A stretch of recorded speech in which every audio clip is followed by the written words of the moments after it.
Yo, what is going on, everybody? Wow, I don't know why my voice was so raspy there.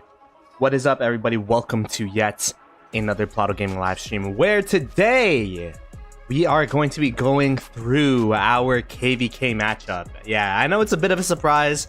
I really haven't been streaming that much about my own KvK. I guess, you know, what's been going on in 2268 ever since the SW group in 2605 migrated in here. But we actually did queue up for KvK, and we did find a match. This is the map here. We are in Fire Camp in the top left, 2268. In Earth Camp, we have 1756 and 2070. In Wind Camp, we have 1166, our previous allies from last KvK, and 1597. In Water Camp, we have 1824 and 1900. In Greenwood, I believe is what that camp's called, is 1770, which was our allies like 4 or 5 KvKs ago, I think. Like, it was a while ago. And 2836, and then finally we have 2250 and 3125 in Daybreak in the bottom left. So I don't know how to feel about this KvK. I think it's definitely it's pretty interesting being the quote-unquote strongest kingdom. I don't even know for the strongest camp, but being the only Imperium in this KvK, it should be pretty interesting. This is going to be a very different experience from the 8 Imperium KvK, where we were the young, like I think we were the least amount of power out of the 8 Imperiums, and then for the last KvK, we were an Imperium KD with 3 other Imperiums, but 1875 and 2429 were just a different echelon in terms of their tier, in terms of kingdoms. So what we got for today's stream, we're going to be talking about and taking a look at all of these different kingdoms. We're going to be talking about the matchup, because we did also get the allies. We're going to be talking about my personal KvK goals, and then after that, I think it should be reset, and then we'll be doing some Marauders. So it should be a pretty fun stream. Let me just say hello to everyone in the chat. We got Lucid, Knight. I believe Knight, if I remember correctly, you said you're in this KvK, so you might be fighting against each other. I forget what kingdom you're in. We got Neptune, North Beluga. We got Bus. What's up, Bus? We got Iru. We got Alex, of course, S Death. And Skitty. So I guess the first thing we could do, this is a map. I'm gonna go ahead and pull up the map that I made for this KvK. So I ended up making, this is what I was doing today. Like, it actually took a while, because I didn't know that no one plays Storms of Stratagems for some reason. I literally couldn't find a map anywhere, so I had to make a vector from scratch, which takes forever. But let me just go ahead and pull it up, see if it, there you go. This is the map that I made. It is a north versus south matchup, so it's going to be 2268, 1756, 2070, 1166, and 1597 versus 2550, 3125, 1770, 2836, 1824, and 1900. It's going to be a while before I get used to saying all these kingdom names. It's a lot of KDs, but yeah. We could take a look at, this is what I was sent in terms of power, in case you guys are just wondering, because I'm not really too familiar with these KDs myself. I'm familiar with some of them, but not all of them. This is just the graph that I was sent. So it shows the camps, and then as well as the seeds. So of course, us as an S seed, being an Imperium, we are by ourselves. We apparently are at 23 point, let me zoom this in. For the phone viewers up here. Although the quality is going to be really bad, but there you go. We got 23.5 billion power. I'm guessing this is what it is. It's definitely not million, so it's billion power. We got 1.3 trillion KP, I believe. And then oh, this is top 300 and then top 900, which doesn't really matter because the extra power is just a bunch of farm accounts. As you can tell, like, our KP literally only goes up by 100, by like, what is this, 100 billion. So not that much KP in the top 900. We're pretty top heavy in this KD, especially with us being a one alliance KD. So it'll be pretty interesting to see if that'll play a factor. Let me go ahead and pick up the chat. Okay, and then alliance totals. Oh no, we'll take a look at the alliance totals once we run through all the kingdoms. 1166 and 1597. I'm gonna go ahead and look at the camp power and the camp KP. So they have 33.3 billion camp power, and then 646 billion camp KP, I believe. So it's gonna be I'm not too sure how this works. Do they just add the top 300 from each kingdom, and then that's a camp power, and then that's a camp KP, or do they actually get the top? I'm guessing they didn't get the top like 300 players in terms of power, and then add them together, and then I'm guessing this is just the things combined. But yeah, you can kind of see they're a bit more stacked, I guess, in terms of. Actually, they don't really have that much KP out of their top 900 as well. So, and then we got 1756 and 2070, which have 35.6 billion camp power and 336.3 billion camp KP.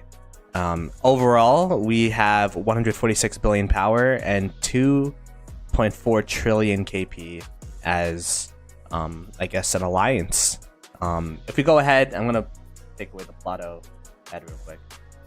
If you want to go ahead and look at the opponent's side, we got 1824 and 1900. They do have a lot of KP. They actually have more KP than us in terms of camp and a lot of power as well. So I don't know. I feel like this is gonna be pretty tough KvK with just those numbers. We got 37 billion KP and then 1.3 trillion KP, 37 billion camp power, 3125, 2250 being the second camp at 31.3 billion power and 373 billion camp KP, and then finally 1770 and 2836 at 33.7 billion camp power and 775 billion camp KP. So overall together, they have more power and they have more KP. So I think it's gonna be I've been seeing sentiments out in the ether web saying that this is just a free KvK for 2268, but I actually don't think it's gonna be as easy as people think. I actually think it's gonna be a pretty challenging KvK, although I don't think it's gonna be as challenging as the 960 KvK, for example, or like in that respect where it's just like a bunch of mega whales punching at us over and over and over again. 2429 as well, but I think it's just they're gonna have a lot of numbers and a lot of players, and they're definitely gonna be having some max sec players as well. In case you guys don't know about the map, the expected fights is gonna be in this zone 5, I believe, and then I believe it's gonna be in this zone 7 here, and then Kingsland, and then of course there's altars and stuff, but I don't think we're gonna have altar fights in our end because we're connected to our allies here. Not exactly too sure how Storms of Stratagems as a map plays. I've never watched the Storms of Stratagems. I've never played a Storms of Stratagems. But let me go ahead and pull up a current Storms of Stratagems KvK so that we could just take a look and kind of preview what's going on. Storms of Stratagems. Just go let's pick one that's not too developed, like 21 days. 1900 is strong. 1900 is going to be a pain. Which side is 1900 in? The only problem is 1900, if these guys are the strongest, we're in the opposite side of the map, so the only time we'd be able to meet is potentially in this zone 7 and then Kingsland, which would, be, like the initial stages of the KvK.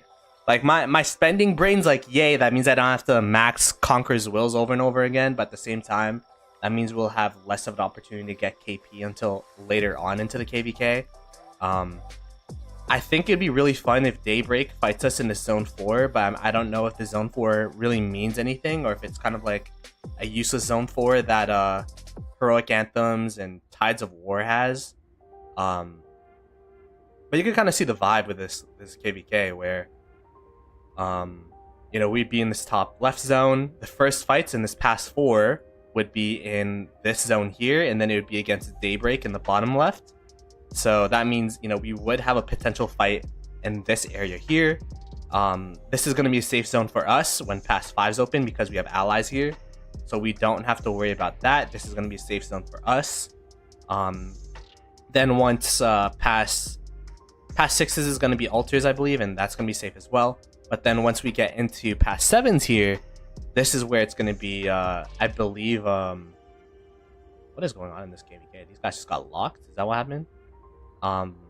It's going to be a bloodbath in this Ganmer zone, right? Because we'll have Pass 7's here, they'll have Pass 7's here. And this is going to be semi-protected Pass 7. Interesting.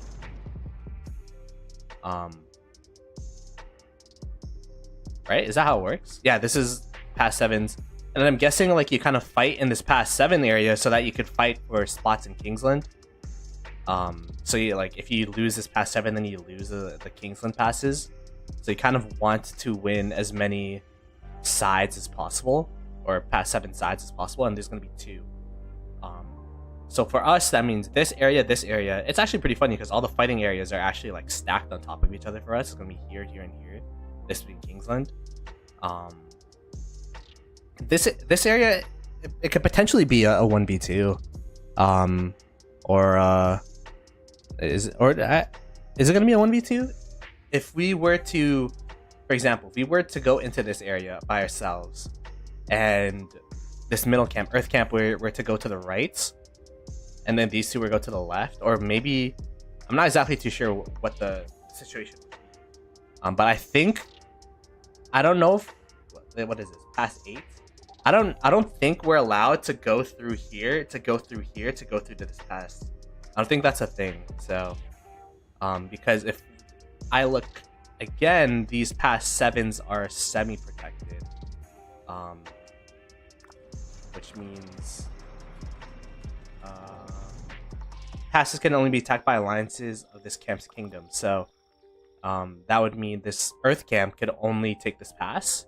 So we wouldn't be able to pass, like, you know, go here, build a 4 here, and then fight in this zone. So then we'd have to fight in Kingsland.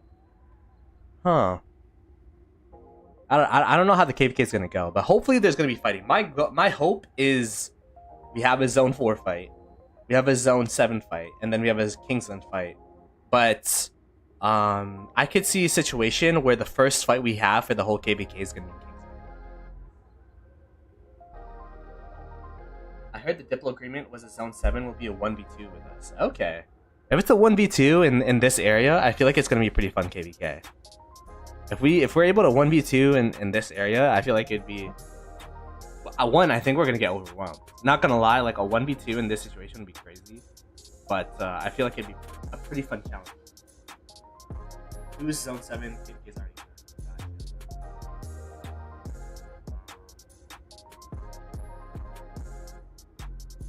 Oh, you've done 2 stratagems in a row?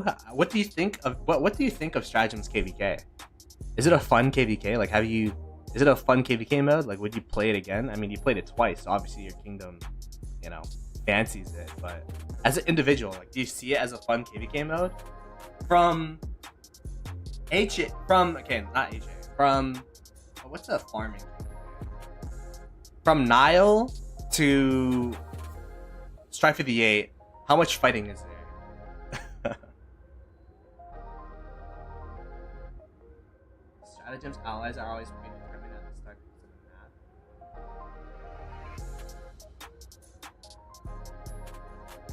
Most stratagems end before Kingsland. The thing is, like, I feel like for it to end before Kingsland, our allies in Earth Camp and Wind Camp would have to step up significantly, because they would have to beat Water Camp and Greenwood in this Zone 7. If this was going to be a 2v2. And everyone's been talking about how strong this Water Camp is. 1824 and 1900. So I'm not exactly too sure the viability of our allies being just able to steamroll our opponents. You know what I mean? Like, I trust them, but like, one, it'd be pretty sad if we won this zone and then our allies won this zone and KvK was over. But two, like, I feel like our opponents are pretty strong.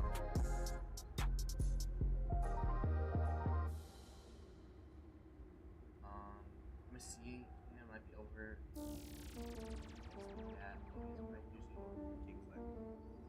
The only reason why I don't think it's gonna be over before Kingsland, I would have to see the Chronicles, honestly. If these past sevens unlock before Kingsland opens, like for example, right now, like we'd be in this top left zone, so we would be restricted in staying in this Gamera area.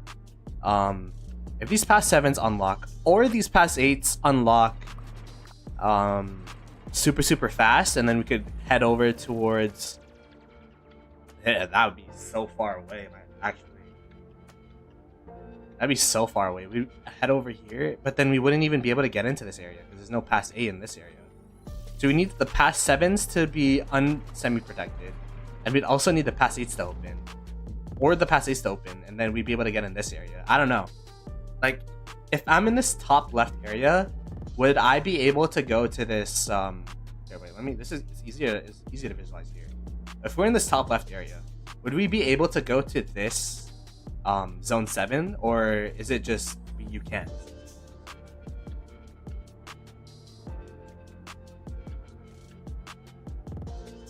Past 7 does get unsealed at the same time as then it gets spicy. Okay.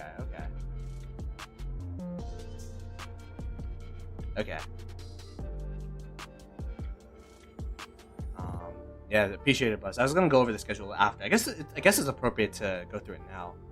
This is Nugget's version of the schedule. Shout out to Nugget, because I didn't make one yet. I'll probably just copy the dates and then make it more bottle branded. But this is what we got going so far. So past 4s should be. This is just estimated dates. This is just if we were to fast build all the forts, if we were to fast build all the flags, this is what the dates would be. So on April 25th would be our first potential fight, which would be past 4s, which would mean we'd be able to fight against Daybreak in this zone, zone 4. Fingers crossed. I hope it happens. I mean, like, just even a couple flags, you know, just get some open field fighting in there. Potentially use my healing helps for like 2 to 3 days. It'd be nice. But at the same time, like, I don't think Daybreak's a joke either. If we go ahead and pull up Daybreak's stats. Daybreak. Go to pull up Daybreak's stats. What kingdom is Daybreak again? 2550. 2550 is this one. So like they're not that much KP though. They have the least amount of power and then the least amount of KP. So I'm not too sure if they'd actually come out. But if they do, respects. That'd be pretty fun. So that would be, what day would that be?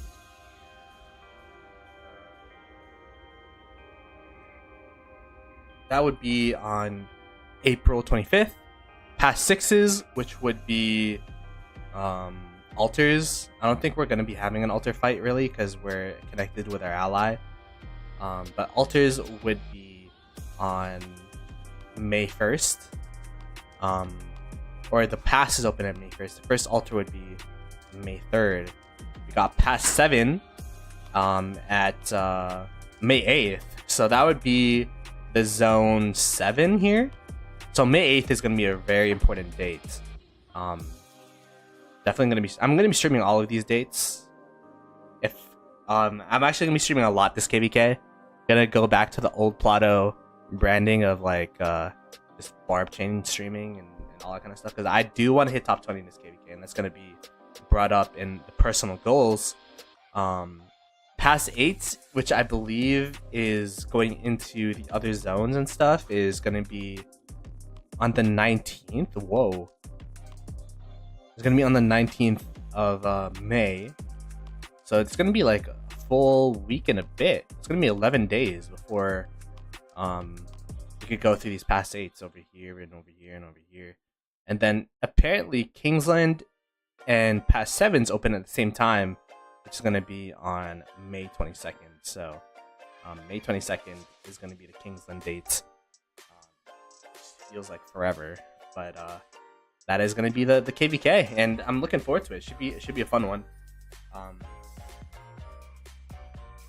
And there's literally gonna be no excuses at this point if we don't win, because you know, in previous KvKs we could be like, oh, we're the smallest camp, like we had like the least amount of, you know what I mean? Because like when you have like such big kingdoms in your KvK and you're like the smallest, one of the smallest kingdoms, or the smallest Imperium kingdom in the case of last KvK, the percentage of your actions doesn't really like your actions don't really make that big of an impact. But in this KvK, I feel like what we do will definitely impact the KvK in a wide margin. So I'm actually not even gonna send out my guy. Oh, should I? Marauders are about to spawn. I don't want to send. Nah, I'm not gonna send it out. That's gonna be exam week for you. Oh, that's tough. The altars is open map on zone 7. Yeah, what's up, Farmer? By the way, let me go ahead and shout out Bus, Farmer. They are streamers from 2268 as well. I could go ahead and show their accounts real quick. Farmer being, you know, a lot of KP. Sheesh. And then we got Bus, who, Bus, are you R4 yet? Like, what's going on? Are you here? I know you changed your name. Everyone's been changing their name to War Daddy something, and it's been confusing because I probably won't be able to find this guy.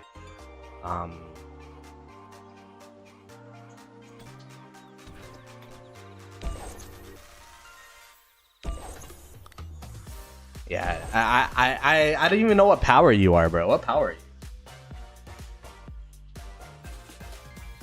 What power is this guy? War Daddy Binuski? No, that's not you. You're pretty up there in power though, no? War Daddy T1 Ski? No. Airport Hobo? No. SP Ski? Oh, there you go, Busky. A newer account.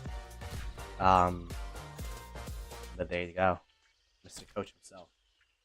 War Daddy Ploto Ski. Yo, what's up, Chiss? And of course, we do have Chiss here as well.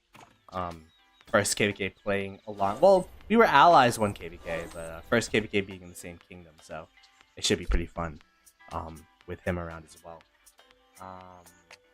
Farmer or fighter? I mean, Bus himself called himself a farmer, and he's hoping this KV. He wanted to go 1v5. I want everyone to know, Bus was like, oh my goodness, look at the matchup. I don't even know any of these KDs. I want to go 1v5. But then yesterday when he was streaming, he was like, actually, we have... these kingdoms are actually pretty strong. Like, these kingdoms aren't just some random kingdoms. They're all... Well, they're all A and B seeds. But the A seeds are, you know, fringe Imperiums. And the thing about our kingdom is... Like, we're Imperium, but like we're the bottom of Imperium. We're not like, you know, we deleted troops and then blah blah, got like 10 main alliances. No, we're not even one full main alliance of just homies playing. So, I'll tell Alex not to put a bounty on me. I don't think Alex has the money to put a bounty on you, to be fair, Knights. So whatever Alex was saying was cap. Yeah. Okay, let's go ahead and pull up some notes here. Notes. Notepad. Pull up my notepad here. Or actually, let's do it on canvas. So it looks prettier. Presentation. And okay, this is a very bright screen. So I'll make this dark.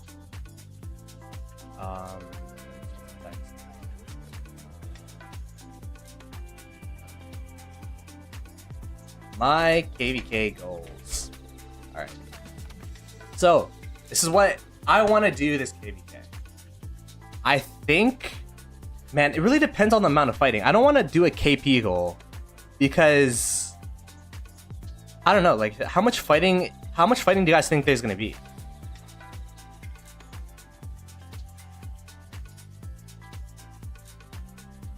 You guys think that do you think we're gonna have a fight in Zone 4 and then Zone 7 and then Kingsland? I mean, I think we're gonna have a fight in Zone 7. I don't think they're just gonna give that for free, especially because Daybreak, that's gonna be the only fight that they have for the KvK, or not the KvK, but like for a while. Yeah, the allies have been confirmed. This is it's top versus bottom. Rally me. Win a star. That's like more so kingdom goals, and you know, I'll leave the kingdom to make their kingdom goals, but these are gonna be my personal goals for sure. Number one, or one of the goals, is going to be top 20. I don't know about you guys, but like my top 20 streak, when I first entered SOC, the first 3 or 4 KvKs I played, I got top 20. In terms of honor points, top 20 honor. And we won those KvKs, and then people were telling me in their kingdom, it's like, yo, ever since you stopped playing for honor, we started losing KvK. So I'm like, bet, let's break the streak. I'm gonna go for top 20 honor, and then hopefully that means we win KvKs. Plus, I also need these coins, like the KvK coins or whatnot. I don't know where to find them. I think it's somewhere here. Especially because they're increasing the amount of blueprints you can get per KvK. To buy, because I have, if you look at my sets, I have, okay, wait, this is wrong. I have the Pride of the Khan, which is KvK. I have Sacred Dominion, which is KvK. And then I also have Helm of the Conqueror, as well as Hammer of the Sun and Moon. Like these pieces, you could buy 2 blueprints per KvK, but each blueprint costs like what? 2 coins each? So that's gonna be 8 blueprints. 16 coins is gonna be like impossible. Even with the extra coins that they're adding in. So the more top, I feel like to me that indicates that top 20 is more valuable than before. Because before, like I just stopped getting top 20. I didn't really care about refining my equipment, and then after that, like I don't know, what am I gonna get? Tokapi Palace? Like there wasn't really too much of a goal, but now like it'll actually be useful. I guess my minimum amount of KP that I would gain at least 2 bill KP. I think 2 bill is pretty reasonable. Last KvK I gained, well, Bus would say I gained 2.9, but I'd round it up to 3. The KvK before that, 960, the 960 KvK did get 4 billion, but that was like weeks of fighting. I think 2 billion is gonna be tough. Because if we do look at the dates and the amount of fighting that we would potentially have, it's not going to be as much as it's not going to be as much as last KvK, where for some reason we are in zone 5 with 24-29 for 3 weeks straight, and then the Kingsland that we had. I don't think it's going to be like a staggered fight like that. I think it's going to be a really blitzy type of fight, where if we look at the map again, there's gonna be this fight here, which could last a little bit, but I don't know. And then it's gonna be Kingsland, because people are telling me that Water Camp's gonna be the main threat, and we don't really see Water Camp until Kingsland. So, I think keeping the goal low and then overachieving is gonna be, you know, the goal here. So that I think I'm at 13 now. I'll be at like a solid 15, and that'd be a pretty good spot for this KvK. How many more than Yar gonna get this KP? I think Yar is gonna out KP me this KvK, not gonna lie. Yar is so good at just getting KP during random days. The thing, I get my KP during pass openings, during all those kinds of days, but the thing about Yar is that he fights. Like I look at the pings and I answer the call, but this guy just fights whenever he wants. That's the thing about Yar. He gets KP consistently.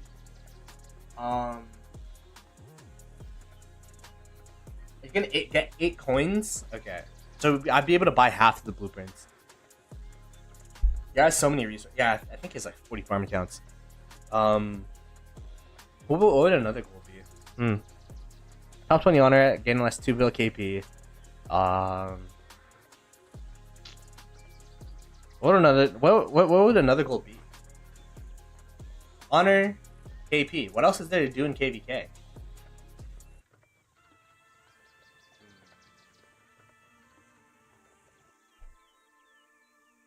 But I'd just leave it at that. But 2 looks weird. I want to add a third one.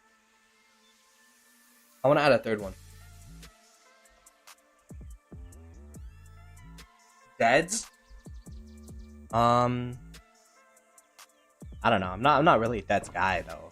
Maybe like 0 my farm accounts. Actually use my farms.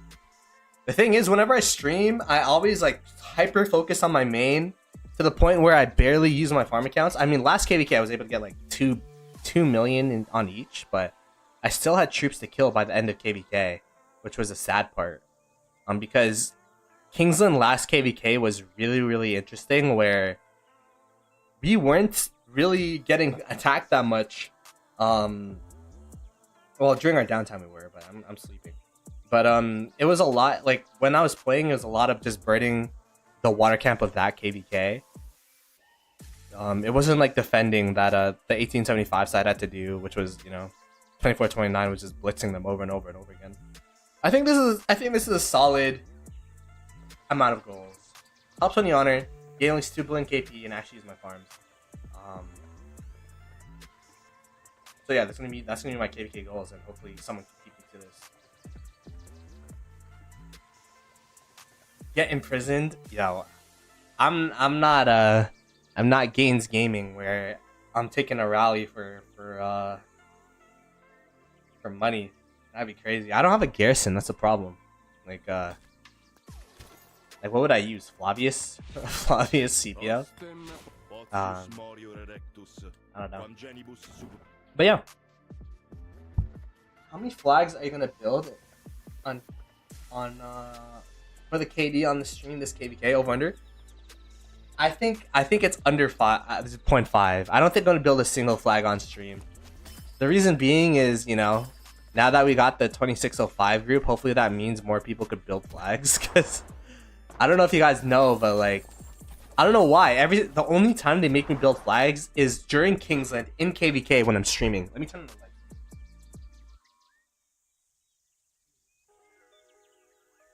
So that's a big meme in 2016. It's like, yo, Ploto streaming. Let's make him build flags.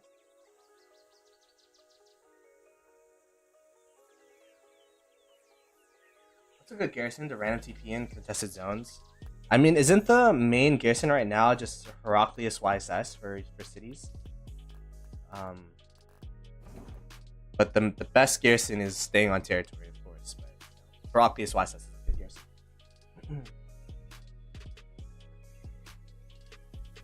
Oh, that's true. I only built flags the past 2 KvKs, and we've lost those 2 KvKs. I would say the reason we lost is because we were versing 960 and 24-29 rather than me building flags, but you know, to each their own. Oh look, my gatherers are coming back.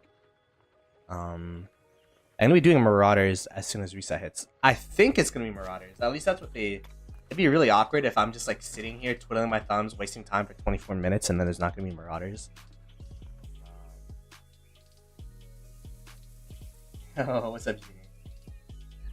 But yeah, overall, I'm pretty excited for this KvK. In case you guys didn't see, this is the map. Well, that's the map, and then this is the map.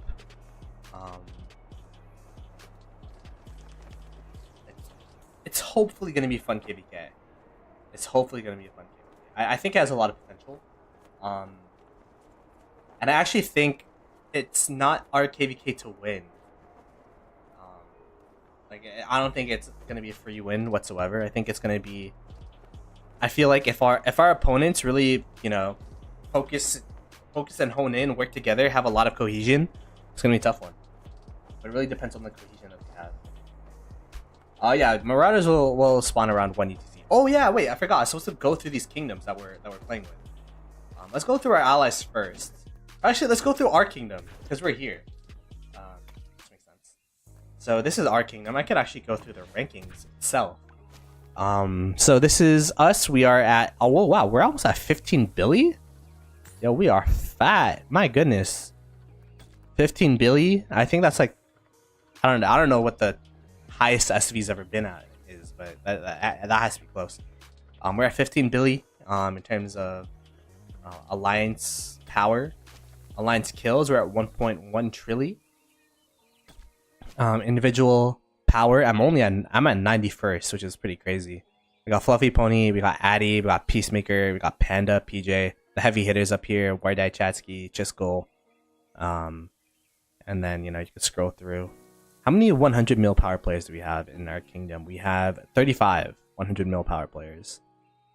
So that should be pretty fun to I think that's the big thing that's going to be different about this KvK, is that we actually have the firepower to do stuff outside of just Peacemaker. So that's going to be exciting. Of course, Peacemaker still being a big weapon, a big cannon at a 61.4 billion KP by himself. And then Peacemaker and Addy killing it last KvK at 664 million units killed in one KvK is crazy. That's how much KP people gain in the KvK. But you know, she got that last KvK. It's insane.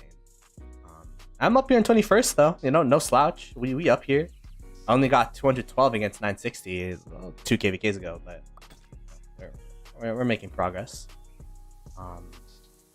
Where's Panther? Oh, right here. Where Daddy BP ski. There you go. That's our kingdom in a nutshell. In case you guys want to see the, because we're gonna be going through it like this, with the other kingdoms. You can kind of see the high profile players. We got Addy, we got Fluffy, we got Peace. I did an account review on Fluffy and Peace. I did one on Wardai Chatsky, which I still have to edit the video. I've been lazy. And then, you know, we got a lot of 100 mil power players. So I'm just not gonna go through all of them, but just scroll through. Say hi YouTube if you see yourself in the chat or something. I don't know. That's a 1254 reunion basically. Yeah, we do have a lot of ex 1254 players. Which, you know, 1254 is a great kingdom, so it's I think it's a good base to have. And I think Farmer is doing forts right now. She's not. Alright, let's go ahead and check out the next kingdom, which is going to be our ally, 1756. 1756. 1756. There we go. I actually never looked at these kingdoms yet, so it's going to be a reveal for everyone here. So we are a one alliance kingdom. These guys, are they one alliance as well? They got 11.5 bill alliance here called the Bees. Oh, they got a 8.6. Is this like a, this is like a support alliance right here, an 8.6, and then they have a farm alliance here. So okay, so they have like an alliance and a half in 1756. Go ahead and look at some of their players here. The king has 1.6 billion KP. Pino at 100 million power, 111 million power, 4.6 billion KP. Let's go and check the deads as well. Got 7.3 billion and then 40 million deads. That's pretty solid.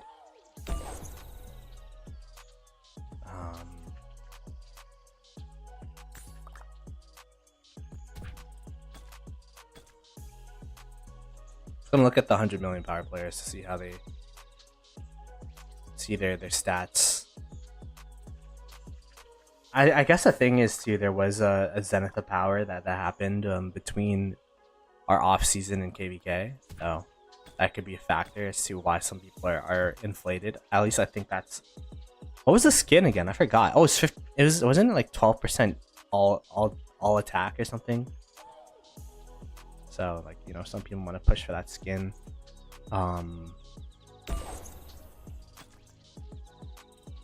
And and they've won KvK 1, 2, 5, 9, 10, 11, and 12. They've definitely played and won a couple of KvKs. And we can go ahead and check out their sub here.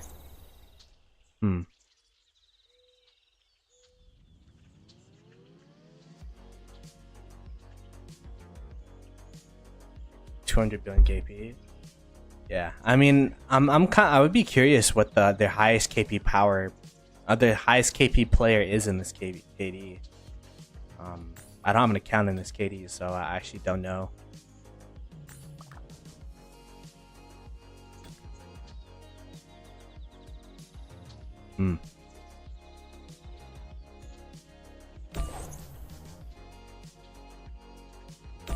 All right, well, these are gonna be that's one of the Earth Camp allies. Let's go ahead and check out 2070. I feel like 2070 is a familiar kingdom. I don't know why. Did it used to be an Imperium? Like I feel like. Wait, is that where AB to Beast was from? Let me go to the chat.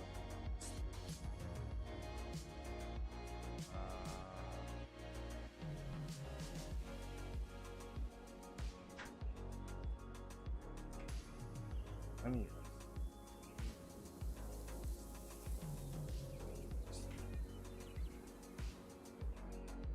Oh yeah, this is a AB to Beast's kingdom before. Oh. AB to Beast was one of the leaders of the Call of Dragons group I joined back in the day, and he said that he created this kingdom. But, I don't know what happened. I think he quit. Let's go ahead and check it out. We have Aspect of Eternity. Oh, let's go ahead and check the lines. We got 8.4 billion power, 3 KvK wins, 2 KvK losses. Wait, how did? I guess this is like new leadership. Because their kingdom's older than ours, so they should be playing more than 5 KvKs. But yeah, 8.4 billion, and then see the other alliance here at 2.1. So it is an 8.5 billion. 8.4 billion KD power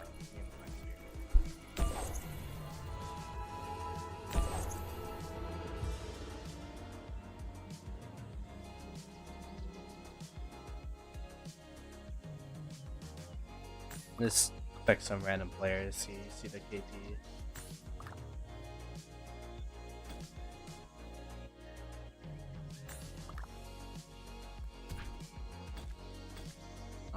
About the same amount of deads I have.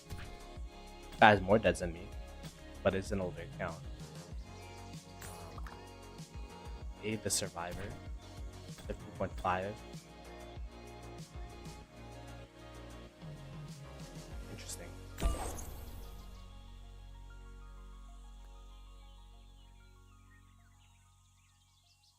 Interesting. Alright, so that is our Earth Camp allies.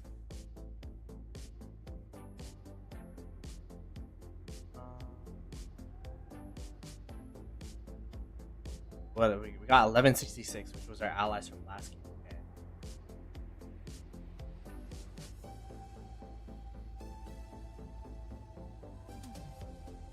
Just retired? No, I don't think just retired.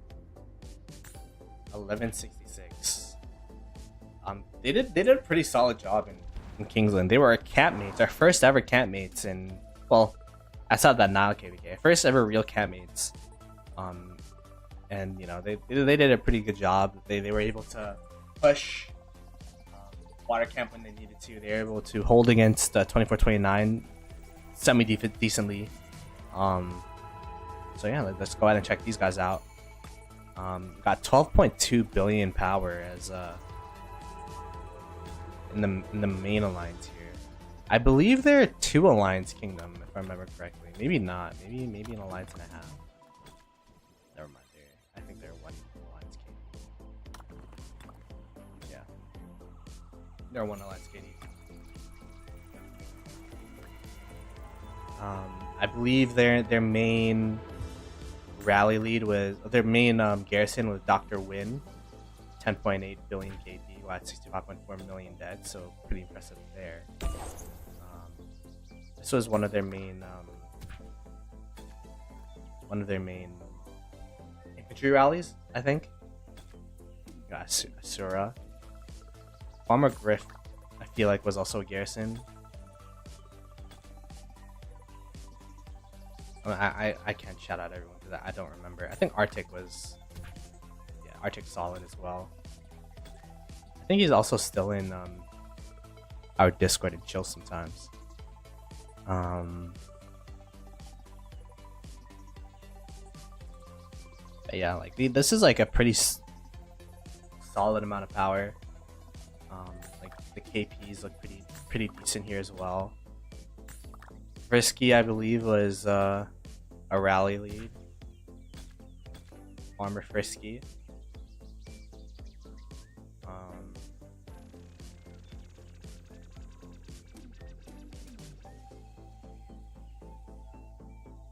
Oh, there you go. 100 mil power players. Okay. Pretty solid. Man, I didn't mean to mail them. This is a 1, 2, 3, 4, 5. 6. Oh, it's a 7 digit. I thought it was at 8 digit. Oh, it's pretty young. Holly Ho.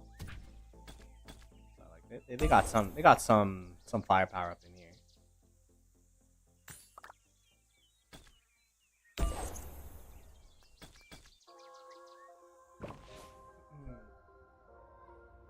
Hey, with this.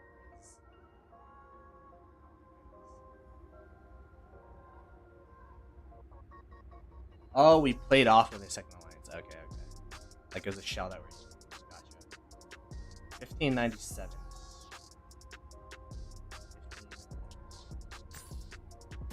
It's gonna be the last of our allies.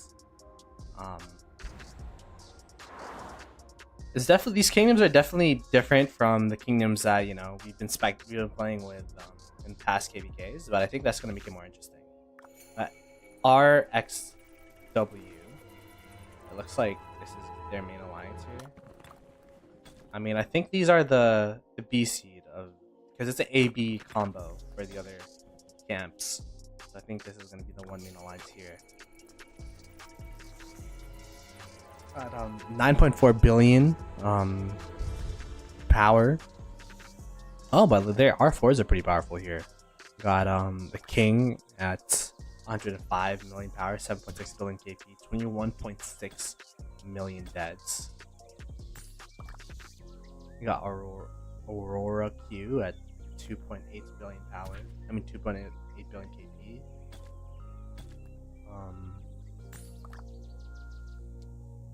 1.5. Okay.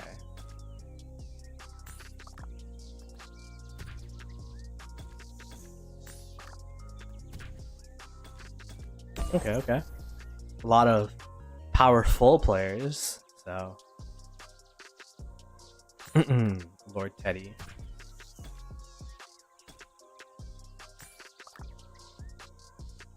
I feel like this is like a familiar name. I'm not sure if this is like the person, but I feel like I've seen that name around. I got a lot of 100 mil power players.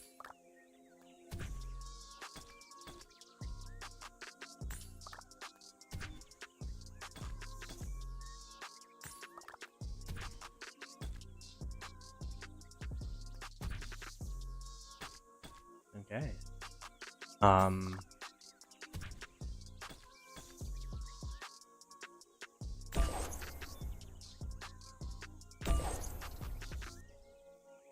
This is going to be a very interesting KvK. Okay, so that is our allies in 1597. Let's go ahead and take a look at our first potential opponents in Daybreak, which is 2550. 2550. 2550.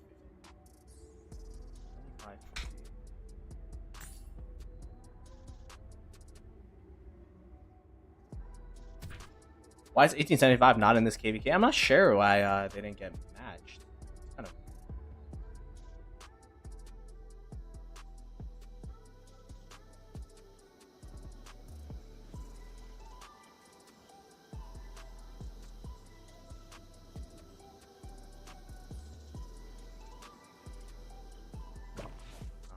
It would have been a crazy KvK. I mean, I'm sure 1875 would have been able to beat us, but I feel like it would have been an interesting one. Okay, so this is 2550. They have an 8.5 billion main alliance. They have what else do they got? Got a farm alliance. I guess it's only one main. Yeah, one main alliance here. So 8.5 billion.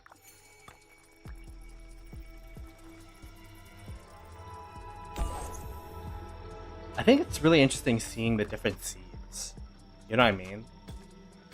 Like, in an Imperium KD, I was like, whoa, what is going on? But like, you know, seeing the B seeds and, you know, the stats and the powers of their players there, seeing the A seeds, the stats, and their players there, it's like really eye-opening. Being in this Imperium bubble that we've been in for the past like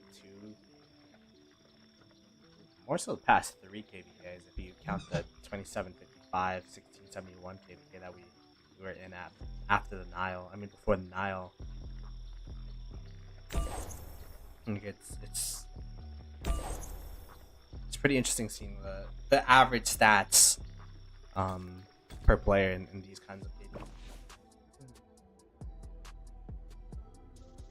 You don't want to fight their former allies. Yeah, making me feel bad now. I feel like we're ready. You're not really ready, but you know, we were open to fighting them. We ended up in the same map because, you know, it'd be weird if the 2 Imperium KDs ended up allying. So I feel like if we ended up in the same map, we would have to have a friendly civil war, I guess, because we can ally 2 KvKs in a row. Okay, so this is 3125. I think this is the youngest kingdom that we have in this KvK. This is my first time fighting a 3K kingdom. I think it's pretty crazy that 3125, like, that's already in our KvKs. I feel like that's super young, but I guess, you know, nowadays there's like probably 3.5K kingdoms now, so I guess it makes sense. Anyways, the main alliance here is 8.6 billion power, and then they have a secondary alliance which is actually at 5.8 billion. I'm guessing they still have a lot of natives, being a younger KD. You could kind of see with some of the powers here, you know, some people not being T5 and all that. I like. That's actually an older account. Let's go see. This is an older account as well. So older accounts. This is a native account though. So 1500 or 15 starting IDs, if you know if they're native or not.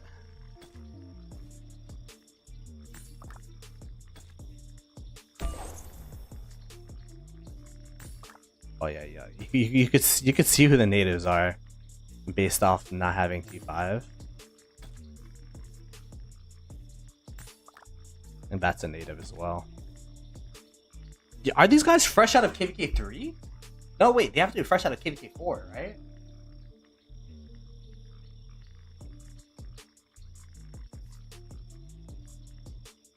This is... I'm like, wow.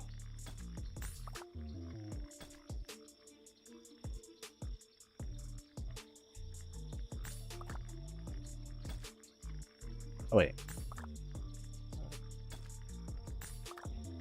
Oh, this is not bad. This is not bad, right?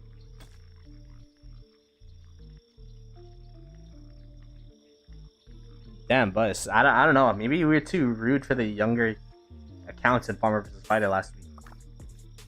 Or Lambo. Like, yo, that was... This is gonna be interesting. I mean, they do have a lot of natives, but they do have like some migrants sprinkled in there.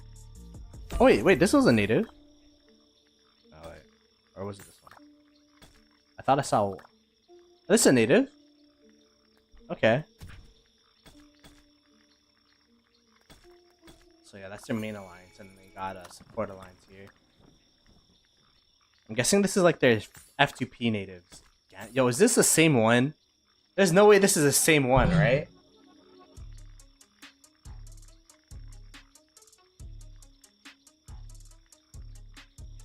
Is this the same Gandalf from our kingdom? I mean, I don't know. Gandalf's a pretty popular character.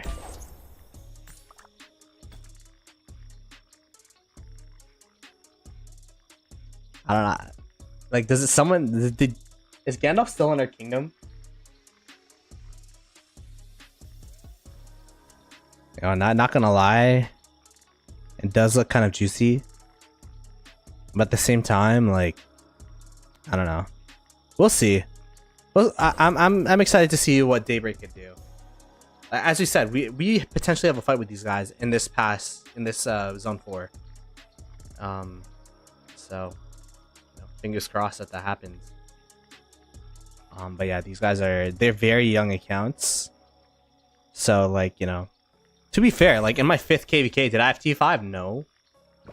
I got T5 like KvK 6, KvK 7. Then that's because I'm migrated back after my KvK 3. I migrated back to KvK 2, which was in 2268. So I don't recommend anyone to migrate back, but it's kind of what I did. And also it's hard to migrate back nowadays because they have restrictions and stuff, and why would someone spend one of their 50 slots on essentially a native? That was back when it was unrestricted. All right, so we're gonna be seeing 1770 Knights Kingdom. Knights Kingdom. Let's see, 1770.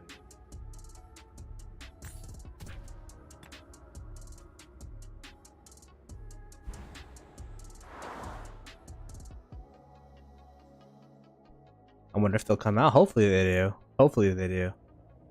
But we have to keep in mind, if we look at the stats, they were the least amount of KP as well as the least amount of power. So, as Bust is saying, it goes up from here. Looks like it's a one-main alliance, 1770. Yep, looks like it. 13.3 billion though. The handsome devils. Oh my goodness. 3.3 billion is not too far away from us. Oh, Brian's here. Yeah, I remember seeing this in Bus's stream. Brian Cut used to be a Rising Games content creator as well. I don't know. Does Brian still stream? Brian okay. Brian Cut TV. Last time he was live was 3 months ago. So let's go and take a look at their big ballers up in here. Is this 1, 2, 3, 4, 5, 6, 7, 8? Oh, I was about to say, yo, this guy's young, but nah, he's old.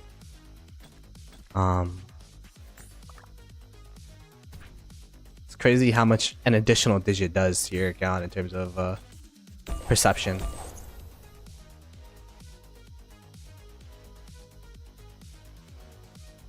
Grew. Okay. 45.7 million deads, got 8.9 billion KP.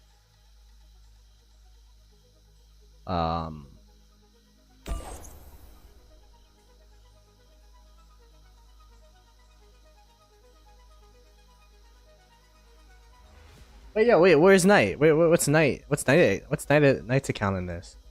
Are you in here?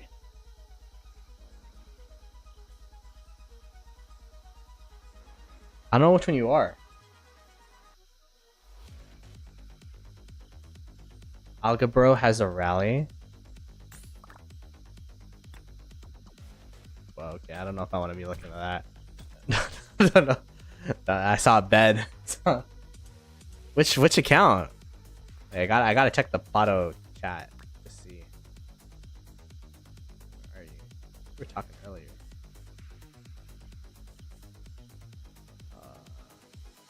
Oh, y'all been yapping in here. Oh, Tank 2-3, is that you? Okay. Shout out to the yappers, keeping the chat alive. Let's see, let's look for Tank 2-3.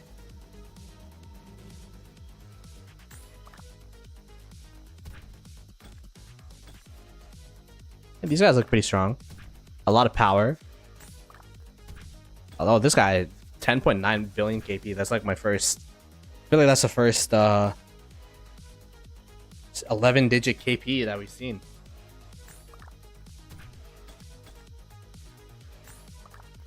And they got a lot of high-powered players here. 213 million power, 19.7 billion KP. Yo, this guy's crazy. 14.4 million deads. Yeah, this guy's gonna be a threat for sure.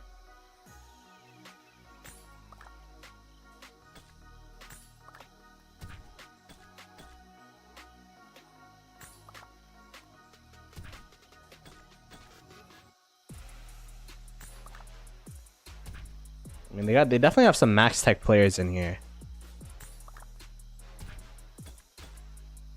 Definitely got some max tech players for sure. I don't even know, like, I gotta figure out a spending plan for this KvK, because I don't think I'm gonna be, I don't know if I'm gonna be spending like crazy like I used to. I feel like I'm gonna be taking a chill KvK in terms of spending, like not Conqueror's Will every day for 2 weeks straight. Maybe Conqueror's Will until I max my econ tech or something. I don't know.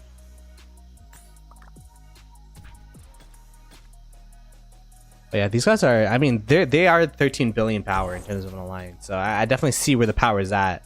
A lot of 100 mil power players. So they've definitely been the most threatening KD that we've seen so far in terms of our opponents. 28-36. Let's see. 28-36. Oh, we're in the map now.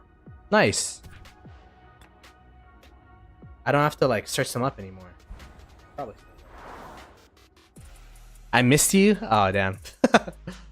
Okay, we'll take a look in the Ploto chat. I forgot I was looking for you. There you go.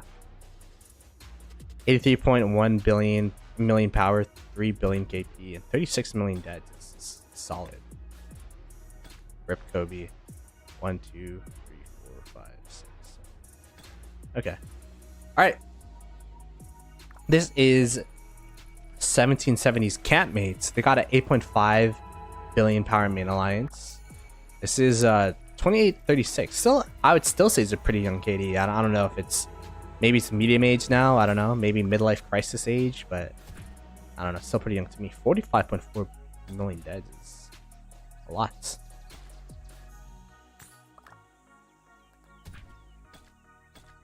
This is a younger count.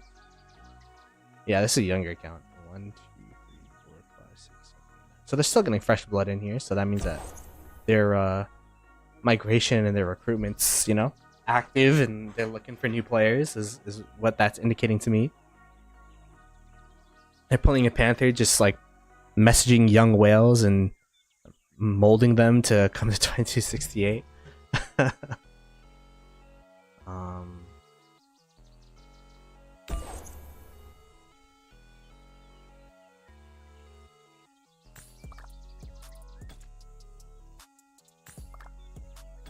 This is actually a farm. I don't think this is actually a farm.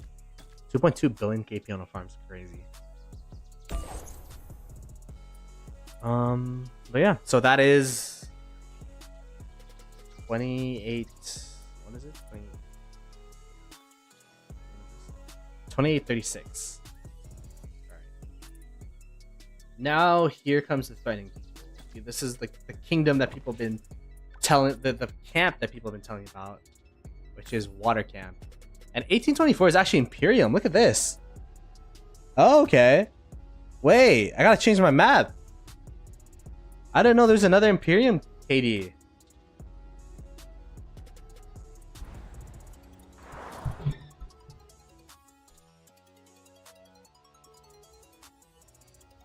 Wait a second.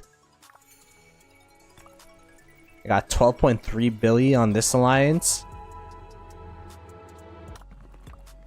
6.6 and 1 point. Oh, interesting. How about this one? 2.8. We got like a alliance and a half in here. This is an Imperium Kingdom. We got 134 million power, 27.8 billion KP as the king, 4.9 million deads. Super solid. Yo, these guys coming with the heat.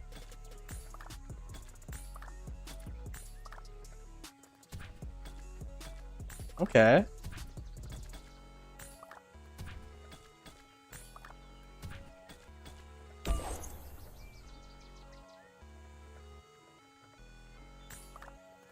I mean, it sucks that they're the opposite side of the map from us, which means we don't see them till Kingsland.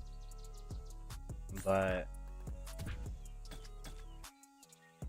I mean, it does look like they look pretty strong here. I mean, they're Imperium as well, right? So got Oreo, TS.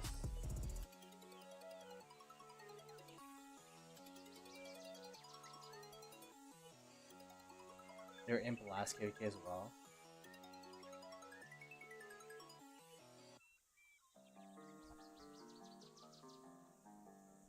Should have gone a Camate. Maybe.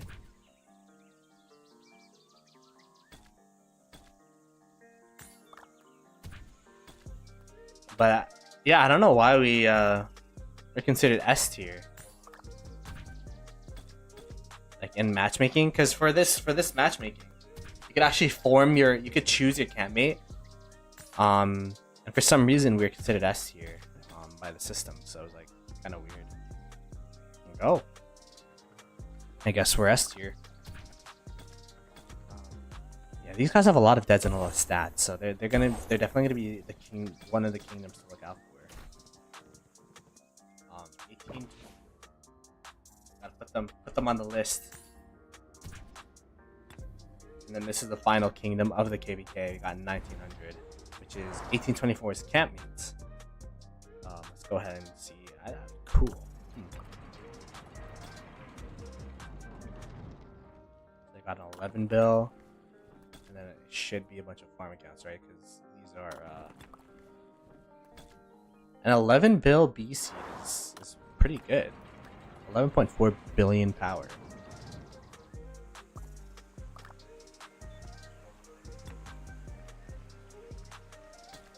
What is this? 1885. What happened in 1885? 25.1 million dead, 16.3 billion.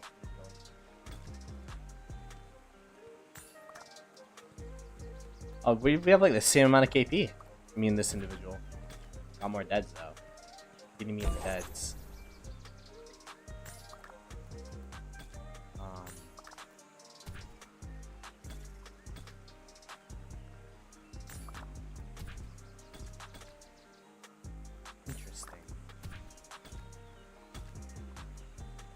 These guys look strong too.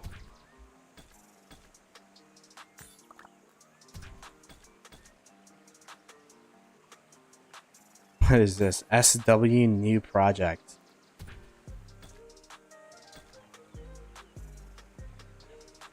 Honestly, with 43.5 billion power and 2 billion KP, the count doesn't look awful. The count actually looks pretty useful.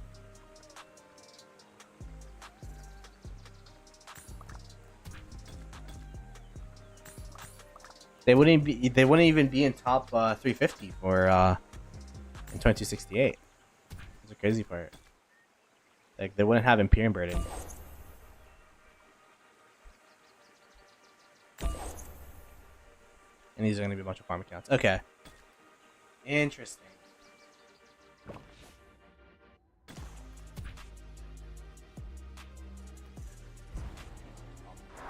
Who's the BV? Baron Davis. Let's go with this.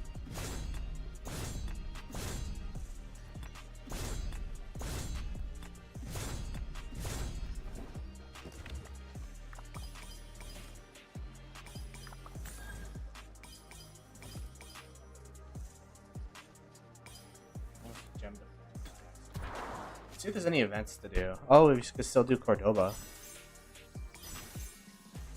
Let's go. Ceroli, what's this? Shop.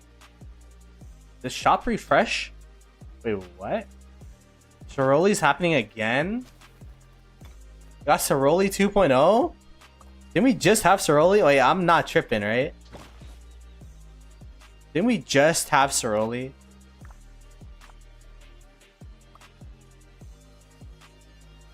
I bet.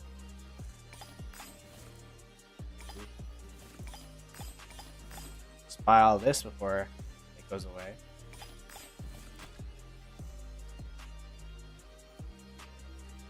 I did the first Ceroli, yeah.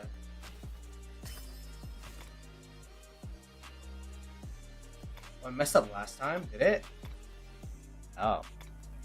Oops, haven't been paying attention. I feel like I did the last one though. I did Golden Kingdom off stream, but no one watches Golden Kingdom. Alright, let's go ahead and look at Marauders. We have Marauders now. Looks like 3125 already got some Marauders going. I am in the middle of nowhere, so I should have first prio on Marauders. I'm gonna be doing it on my points. Do Marauders with myself.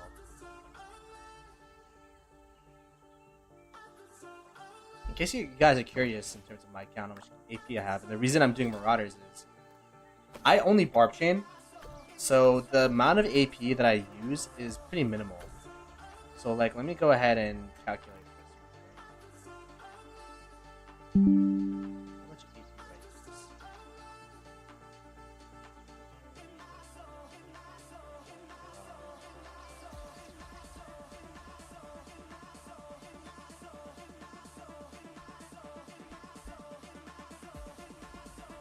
Do I have, rather? I have a lot of the 50 bottles. One, because I use these last. I used to just use it 50s first, but then one time, like, I was falling asleep, but I wanted to do a couple more barbs, but then I only had, like, the higher variations of AP. I'm like, yeah, nah. Start off with the lower ones first. So I have 984k, or 985k. So I'm gonna be doing Marauders here.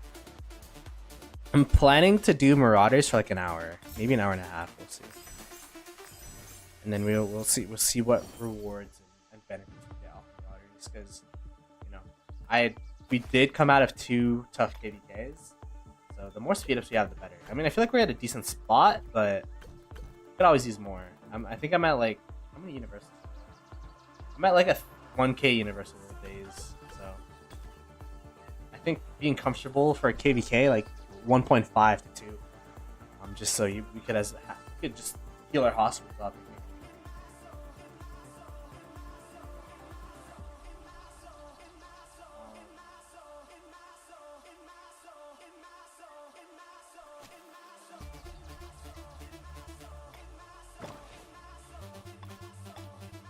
What is it? Oh, the pool one sucks for Frida though. Oh no. The car, we got Kira, Astrid, and then we got this one too. It's not that bad though. The pool, the poison earth one. I don't know if I want to do hardcore.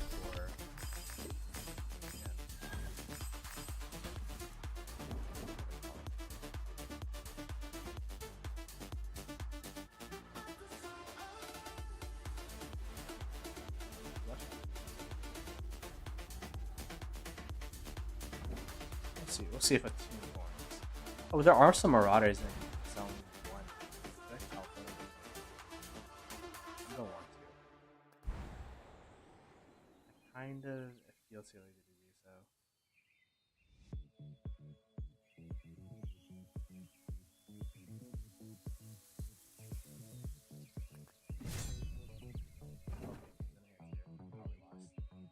Which one's this one?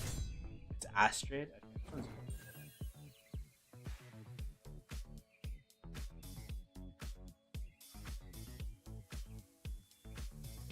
Stop people doing bar ports. could always use more AP bottles. But I think... So, how pre-KvK works, there is the Marauder stage, or training stage, and then the fourth stage. Usually the fourth stage is blast. Whoa, why is my skill?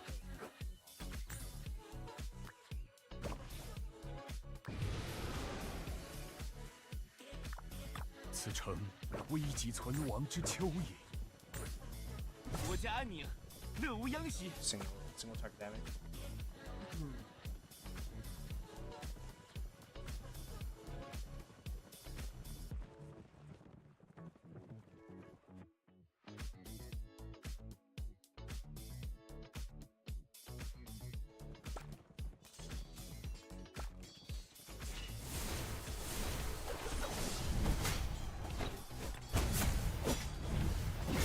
Yep, 2 people stacking.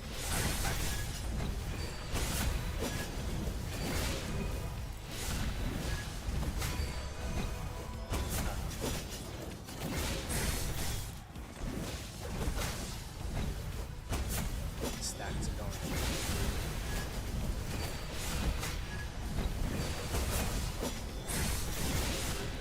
What is going on with our tanks? I'm confused.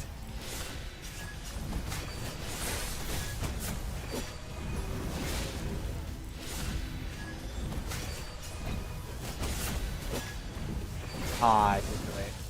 Should have done it straight off cooldown.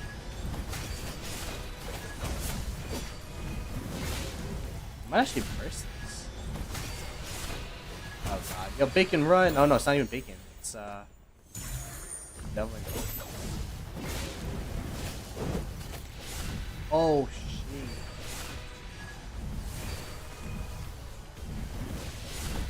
Wait, kill it. Guard. Oh, that was easy. What the heck? I guess because there's no like Lohars. Lohars make it hard.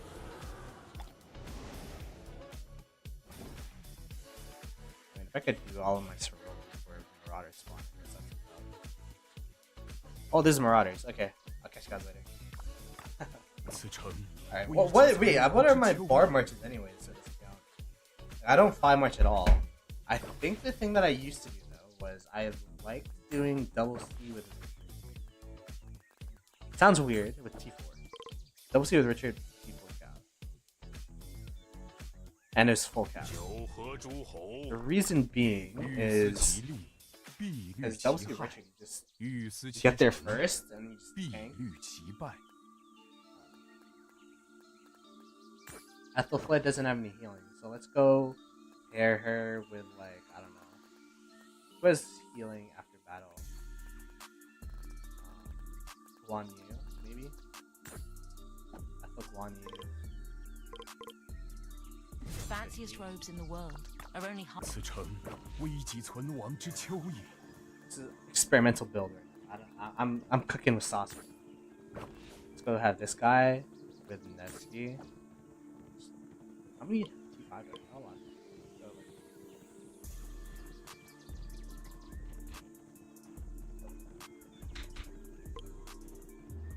Did I do like... Oh wow. I could actually do 3 full marches of cap now. Have I got my power up to that point? So you have some healing, but not enough. I mean, we could do this, but I feel like you're gonna run out of. Yeah, I want to bring back my. Who else is healing?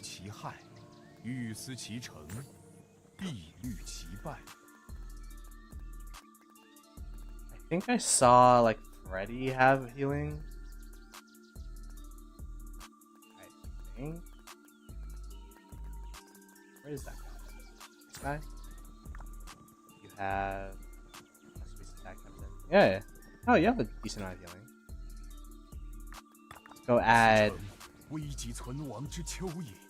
The last march is Belisarius Freddy. Screw it.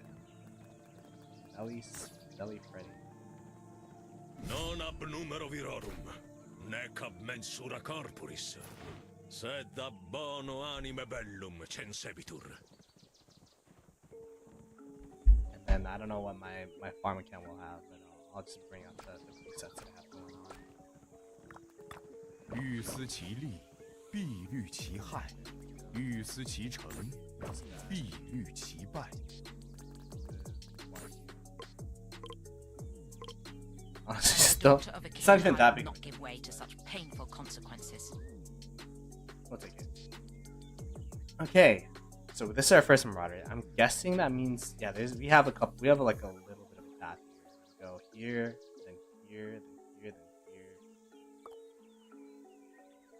And we'll definitely be making a video highlighting. Oh shoot, we have Marauders in front of me now. That's.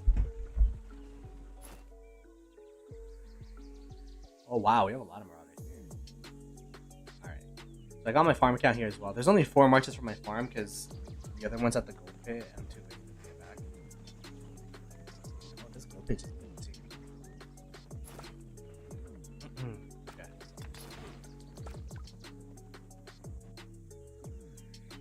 The Cav, but they're still not the fastest.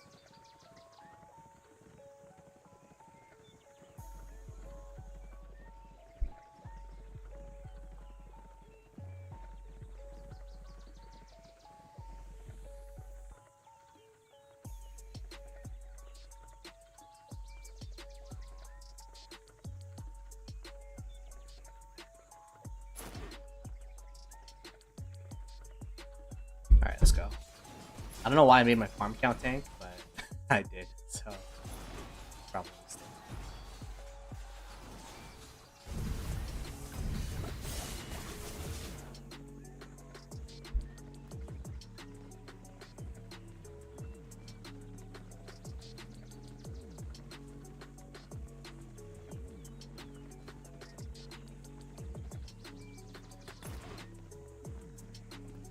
So let's see how many satchels we got.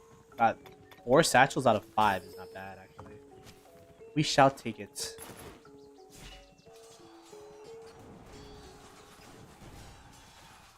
And this, ooh, I think 2489 rather. If nothing's changed with 2489, I feel like they would still. 2489 won the Grand Prix. In that Grand Prix, they're able to win against 960. Also, I don't know how much of the OL team from 960 retired because we had a decent chunk of 960 players retire. I'm sure like they're still gonna be a solid team, but I don't know if they're gonna be undefeatable like they have been in previous Grand Prix. Although, like, people say the reason why 960 is super strong in not Grand Prix in Osiris League is their accounts are so stacked compared to their opponents. That's still going to be a factor, and I don't know how is. I'm guessing 2049 stacked as well, but I don't know if they're as stacked. But if I had to bet, I'd probably bet 2049. But it's between them and 960. Very slim margin, 60-40. Which sucks because we're in Anubis, but we're aiming for the top. We're aiming for the top top 4. Trying to get the city skin and calling it a day.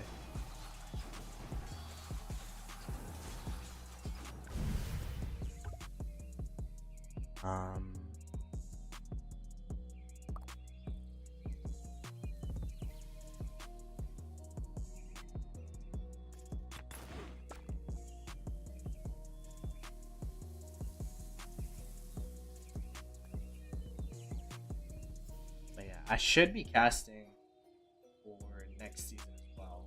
Osiris League. Should be fun.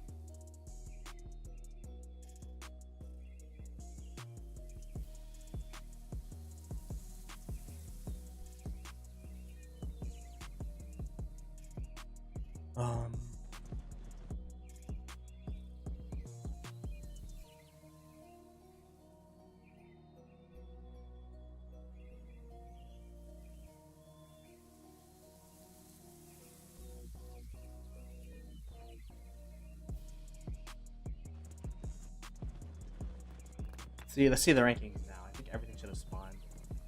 1770 looks like they're, you know, they're up there. Our kingdom hasn't even submitted. Yeah, 1824 is imp now. Only farmer. Yo, only farmer. Ask the girls if they want to be on stream. They always complain how they're never on stream. I could hop in there and y'all would be on stream right now.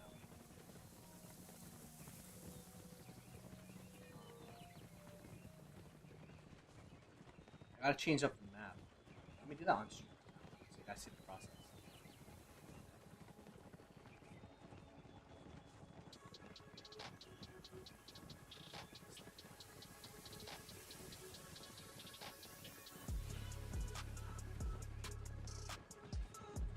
I don't know the hotkeys for layering. I think that's the next step in my graphic design career.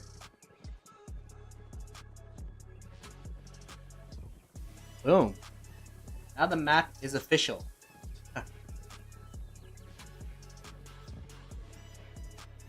My mic keeps going quiet? Yeah, because I keep going back and forth.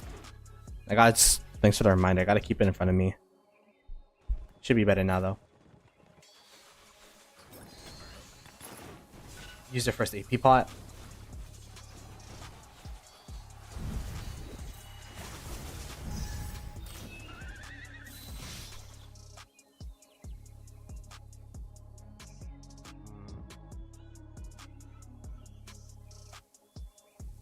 Interesting.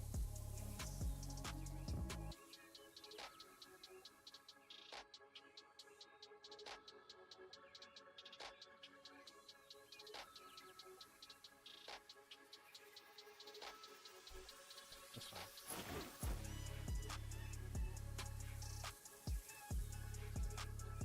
Go find some more marauders. Seem to be over yonder.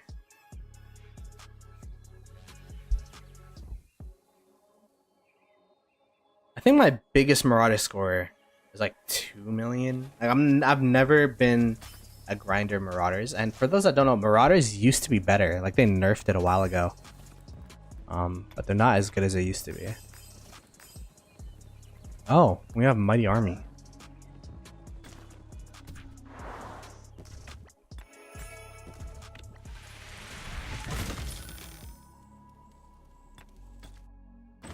Oh, I almost opened up. How many gold keys that adds 9 silver keys I just almost opened up? That would have been horrible. I don't know what I'm hoarding them for, but I just have them. If I ever run out of speed ups, just open up my gold keys. It's like my break glass in case of safety. But break glass in case of emergency, not in case of safety.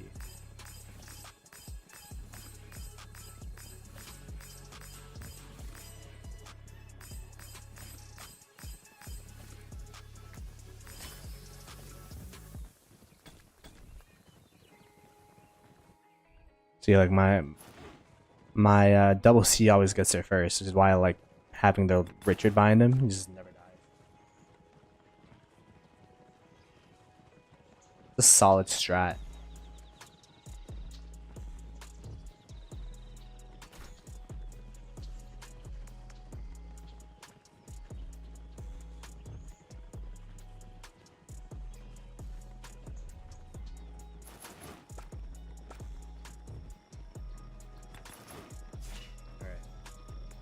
Kill him!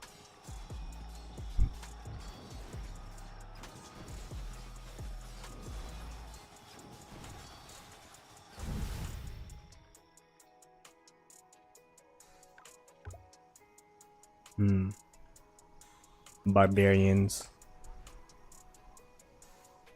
Go to the south here. We should. There's a lot of barbarians, which I think is hindering the marauders from actually spawning because there's not enough space. We start barb chaining some of these barbarians. You want me to turn up the volume? Okay, sure. Is that better?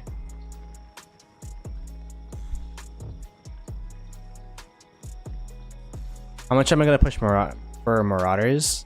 I don't have a specific amount of AP that I'm willing or want to push. It's just like whatever waking moments I have, I'll just whatever time I have to push Marauders, I will. Like, once you get a stockpile of this amount of AP, like, you don't really need to meticulously plan too much. Although I am trying to get top 20 this KvK, so maybe I shouldn't push too hard. Yeah, just whenever I have time, I'll push Marauders. Like right now, I don't know. Maybe tomorrow I'll do a Marauder stream. Have some people on, talk the schmoke while having Marauders.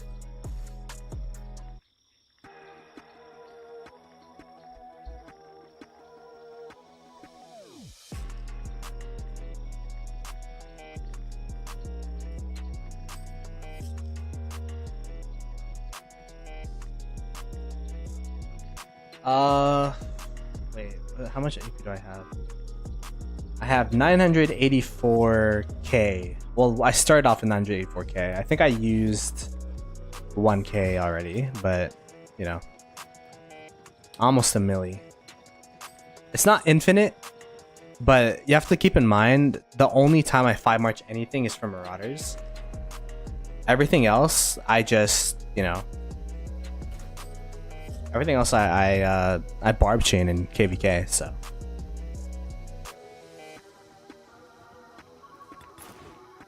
That's why I'm not hesitant. Like, I've had a stockpile of 700 KAP plus for like multiple KvKs in a row.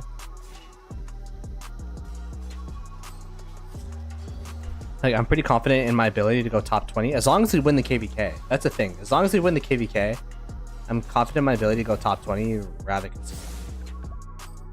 But the real thing is, will we win the KvK? That's a daunting one.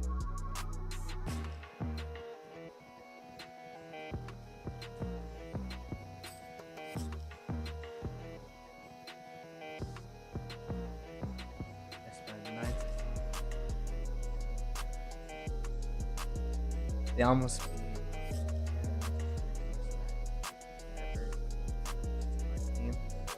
That's true. That's true. But the real question is, like, how much did 960's team change and how much did 2489's team? That's why it's a toss-up between the two, but I'd lean more towards 2489 because I haven't really heard too much about their kingdom in terms of, like, I know they downsized, but I don't think their OL team changed much. But I think at least like 2 to 3 players from 960 might have retired. I'm not exactly too sure though. Finally got an easy match. I mean, we're finally not fighting one of the hardest or biggest Imperiums in the game, I guess, but I still think it's gonna be pretty challenging. I think it's gonna be fun. It has the potential to be, at least. I'm pretty sure, like, we could go back to the map real quick. I'm pretty sure we're not gonna get a fight in this zone 4. But this zone 7 and this Kingsland, I feel like could be pretty fun. But we'll have to see.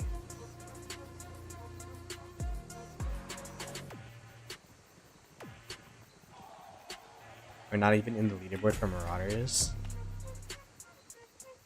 Oh, someone messed up. We're not supposed to. We're supposed to hold it until the last day.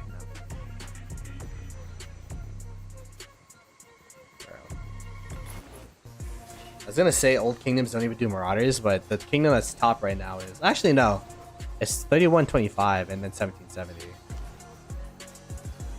Young pups, super excited to play this KvK. Oh wow, my farm account didn't even hit that one. It was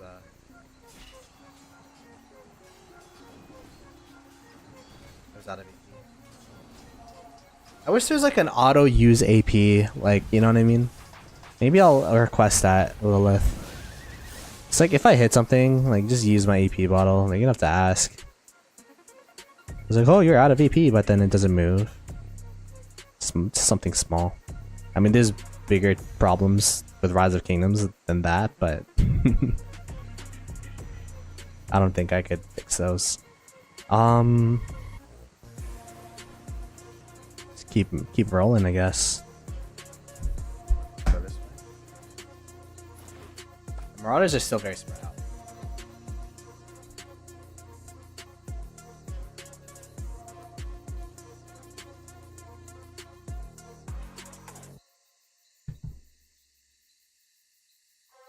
What's a KP of every camp? Here, wait, let me go ahead and show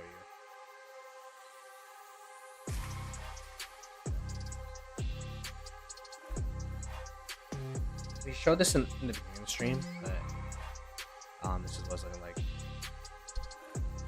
Oh wait, I forgot. I should show myself. Hello. So in terms of camp KP, like, yeah, sure, we're technically first, but it's pretty close with water camp. And 1824 is actually Imperium as well, so the only problem with that though is water camp's on the other side of the map. So the only time we'd meet is either in this zone 7 or this king zone. So we'll have to see what happens with them in particular.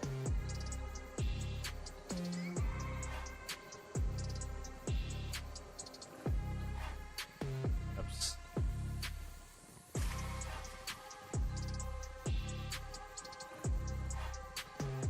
We shall see.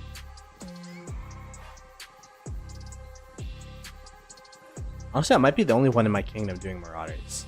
I think we're still doing Barb Forts. Oh no, we're not. I was about to say.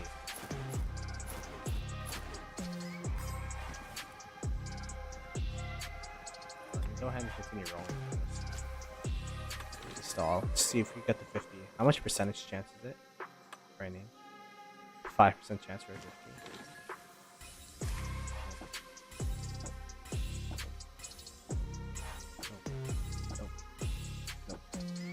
I mean, 40 is pretty solid. There you go. Another one.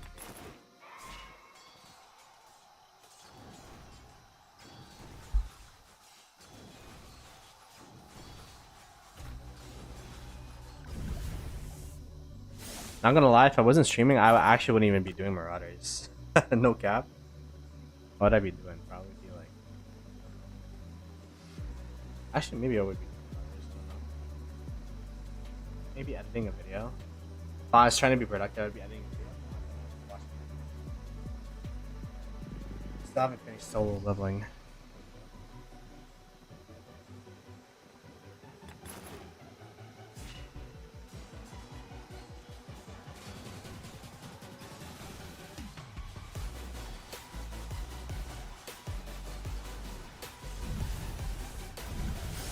Strong. Subscription. Let me see. What is it? Ryan squared. Appreciate it. What's wrong with my mic? It's like it's very sensitive. I gotta fix it. It's I have to speak right into it right now. I think like I'm actually having problems with my Streamlabs OBS or desktop. Like I can't switch scenes or anything, so I've been trying to troubleshoot that, but yeah, I'll change up my mic. The problem is like right now my setup is I'm like in the middle of like it's not a room, so it's not really soundproof at all. So my mic has layers of filters, but I think I changed one of the filters too much to the point where like it makes my voice quieter unless I like speak right into the mic. So, and when I'm doing Marauders, I'm like back in my chair and shit, so like I'm not really speaking into the mic like I should be. Alright,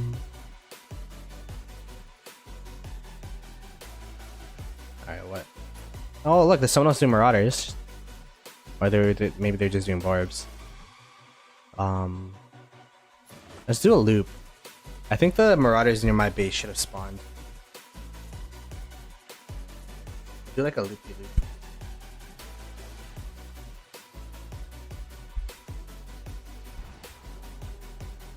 They didn't spawn yet.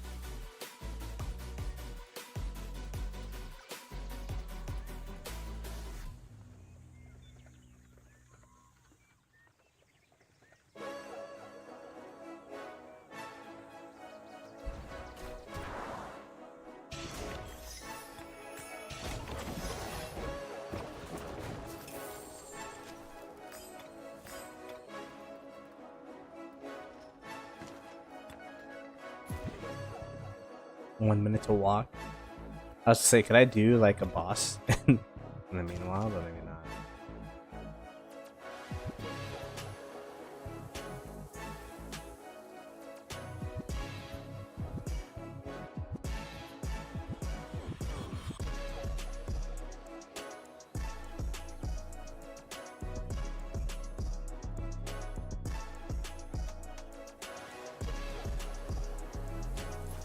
Look how fast my double C is. Speedy.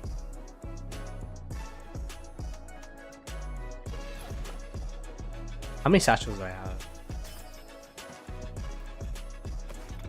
We have 43. Not bad. Not bad. By the way, if you're new to the stream, we greatly appreciate if you could subscribe to the stream, like the stream, all that kind of stuff. Subscribe to the channel, like the stream. It's been a while since I plugged myself, my goodness.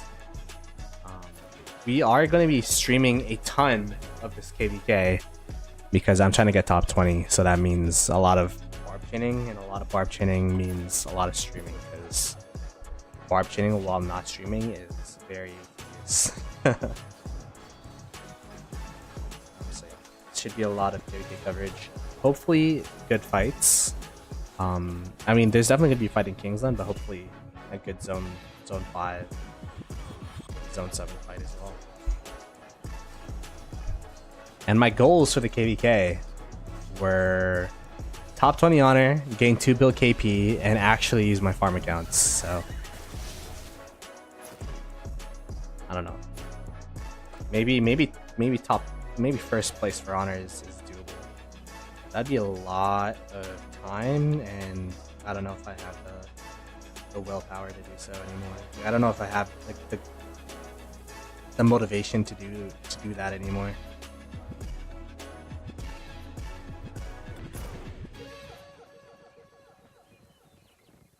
Yeah, especially the first couple of days of KvK is the most important when it comes to barb chaining, because if you're able to barb chain for this first couple of days, you get your econ tech faster. The faster you get your econ tech, the more benefits you get earlier on with the amount of crystals you get from killing barbs and Kairok and all that stuff. So I think this is going to be, I mean, I do this every single KvK, but I think this is going to be an econ tech KvK where we just max our econ tech first before we even go into anything else. I think that's going to be the plan.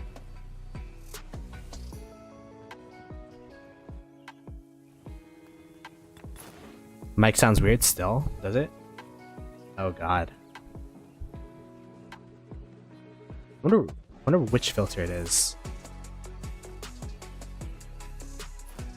It's whenever because like after I'm guessing it sounds fine right now.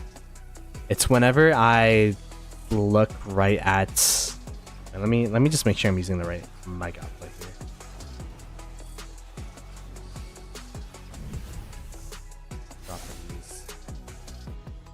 Yeah, it should be the same one. But I'm playing on my phone, so whenever I look down, like I'm not looking straight at the mic, so it probably sounds a bit weird.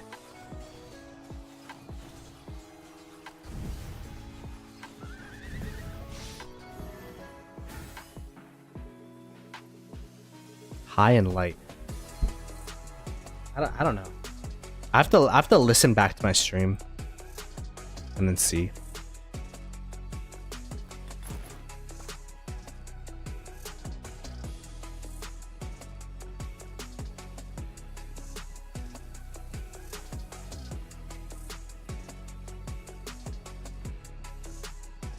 It sounds fine.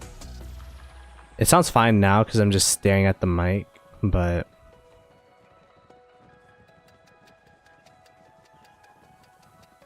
if I look to the side or something, I bet it would sound weird.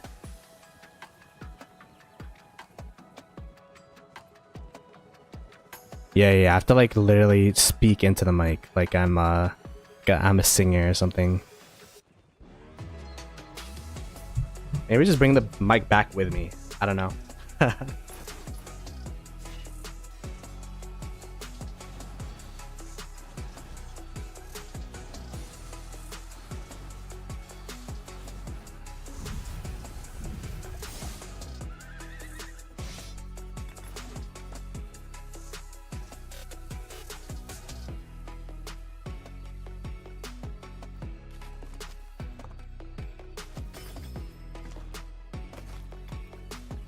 59 leather satchels.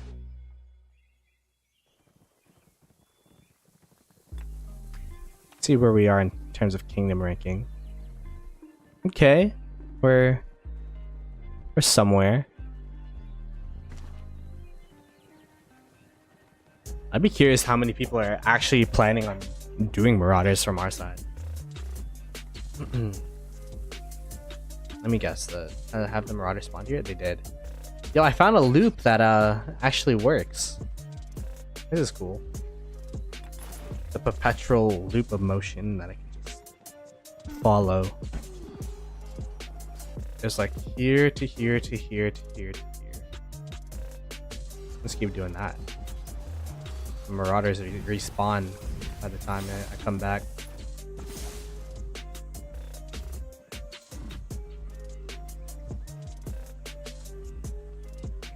Yeah, 3125, see how inactive we are, and then they just start fighting us. That'd be fun.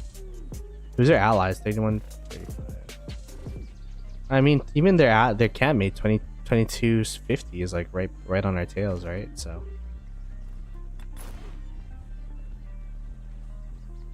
I think if anything, it shows that they're active, like they're playing. I mean, we saw the native player base that they have. Like they got a lot of natives, which means that, you know, the thing about younger kingdoms is that they're less developed, but that usually means that they have a lot more enthusiasm. Does that make sense? Like a lot more people. That's still like in 2268, the main joke of everyone around is like, oh yeah, I'm like semi-retired. Like, I'm sure you don't get that kind of attitude or or posture when you're in a younger kingdom, because you know you're relatively new, or the kingdom's relatively new. Free KP, farm them. I mean, I'll be looking forward to the fights for sure.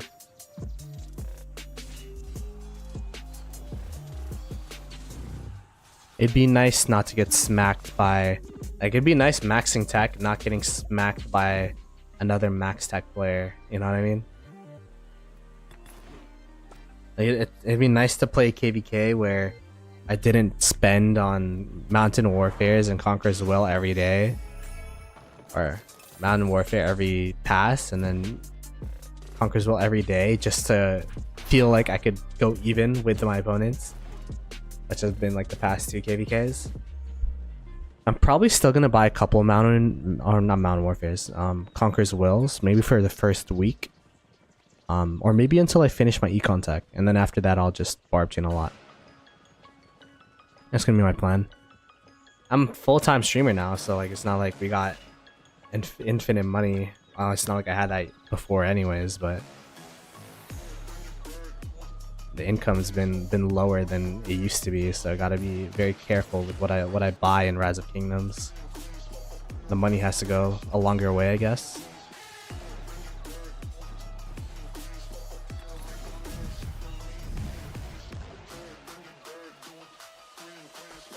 And I'm also going to Japan in November, so that's another expense that I have to keep in mind.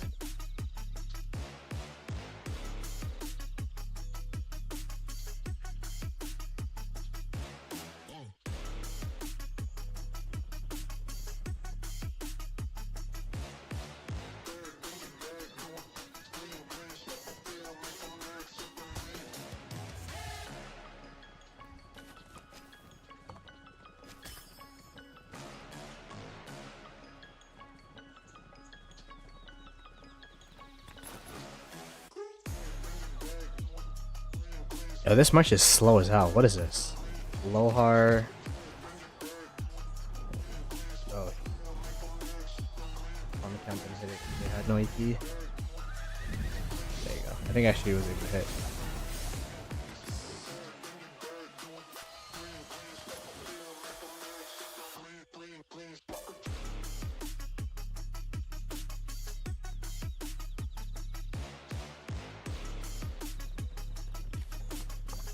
I feel like, I don't know, I feel like I've been getting less leather satchels now than I used to before.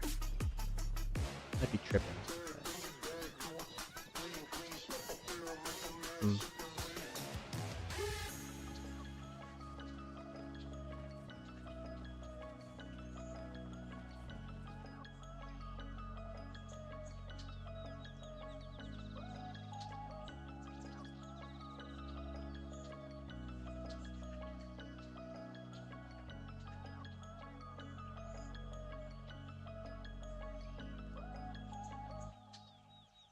It's kind of funny.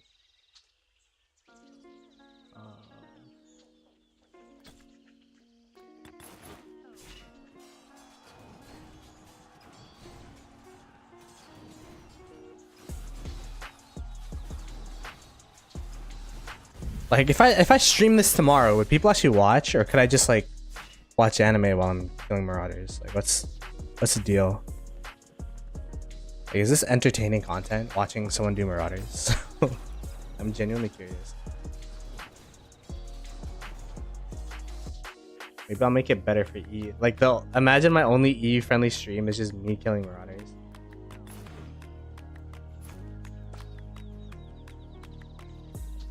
Like the only E friendly stream of the year. There's killing marauders, no commentary. Just like silence. That'd be pretty funny. Stream both. I don't know. I feel like I'm gonna get in trouble or something.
I feel like the marauders are getting more and more dense in terms of population. Like we had back to back right there. You could have literally chained those two. I wonder how many marauders these like marches can kill before they sad face.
No.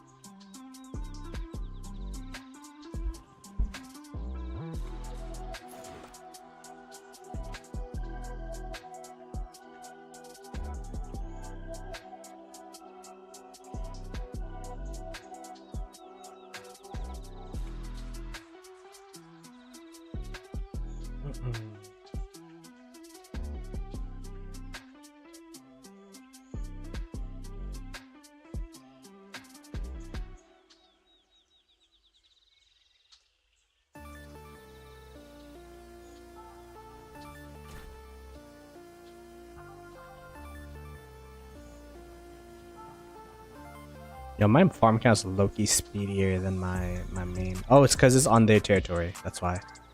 We're in AM territory, so that's pretty crazy that how much the territory buff makes a difference. This is a pretty fast double C march, but not fast enough. That was good, Leo. We were just talking about our KvK matchup. We now have I'm pre-KvK, so I've just been schmookling some Marauders.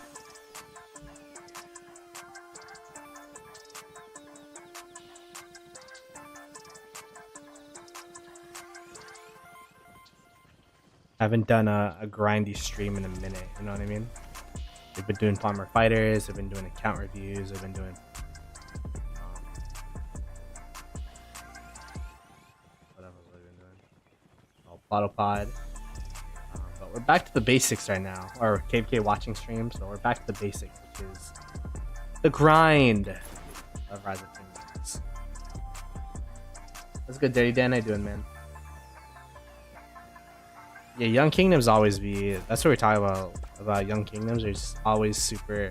Well, one, they could use the Marauders better than we can, because we looked at their accounts. A lot of them are T4s, so like they could use the building and training speed and research speeds a lot better than our KDs can. So it makes sense. It's very what do you call it? It's good for the development for their accounts. Meanwhile, like our kingdom has always been we push barbarians as soon as KvK starts. So I don't know if you'll have the same impact as we did last KvK, but I think we have like minimum honor point goals per zone, especially for the first zone, because you have to grind these barbarians early on so that you could keep up with tech and all that. So Dude, Dan, how's Helldivers? I saw you streaming that. My kingdoms have been asking me to play Helldivers, but I'm like, bro, I can't buy another game. And we've been playing so much Civ. Like, if you've been wondering why I haven't been editing videos, I've been busy with real life, and then when I haven't been busy with real life, we've been playing a lot of Civ in Civ 6 and 2268.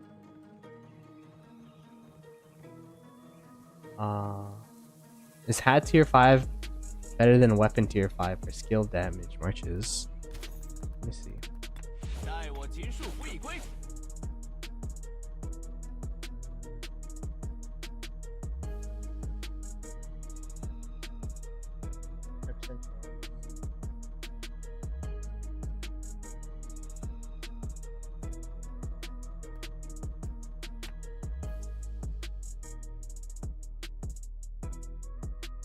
Skill damage.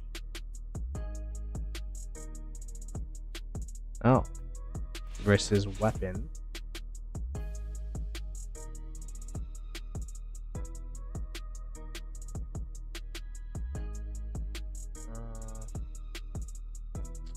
Oh. All damage versus skill damage. I would say that it's gonna be 2 ticks. I'd say it depends on when you proc the 10%. If you proc the 10% while you're doing a skill, then I feel like it'd be better, but I don't know. I feel like they're both good, but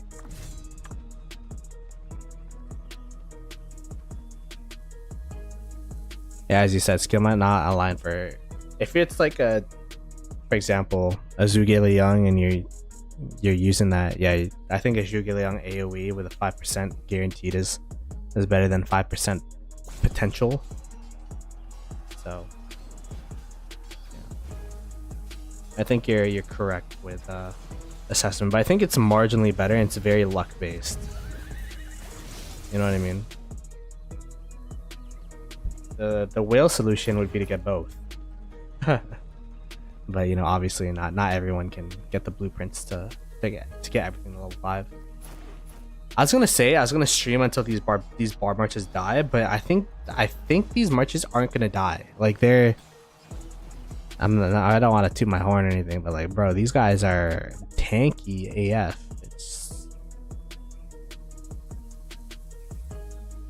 kind of scary. I don't want to do a marathon stream. Nightbot with a 4 messages in a row. Wow, I gotta change that. Holy shit. Got the standing message. I guess you know, I will stretch though. All those messages are valid. Like, follow me on TikTok and Instagram, although I've been posting on there. Like and subscribe and touch grass.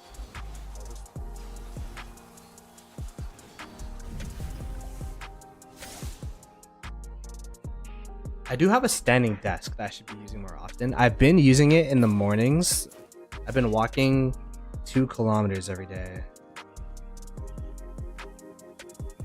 Because, you know, being a full-time streamer, you work from home, don't really go out too much.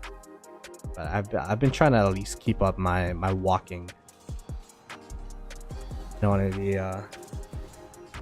not able to walk properly.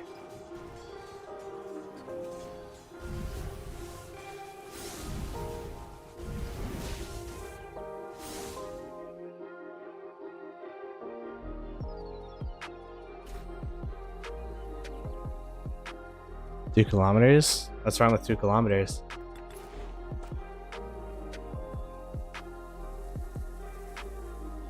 Need more?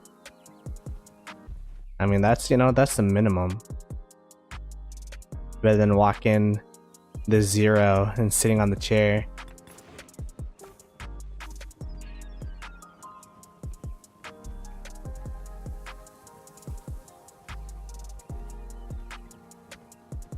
I should really get back into swimming. I used to be a swimmer. That was my main source of exercise.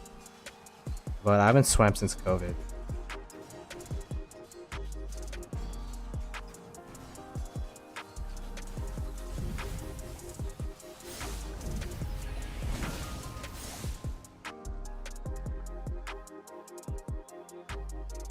That'd be the, on average, how much do people walk?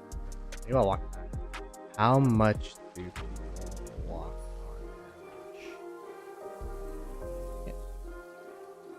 on average? Average is 1 kilometer, 1 mile, 1.5 to 2 miles.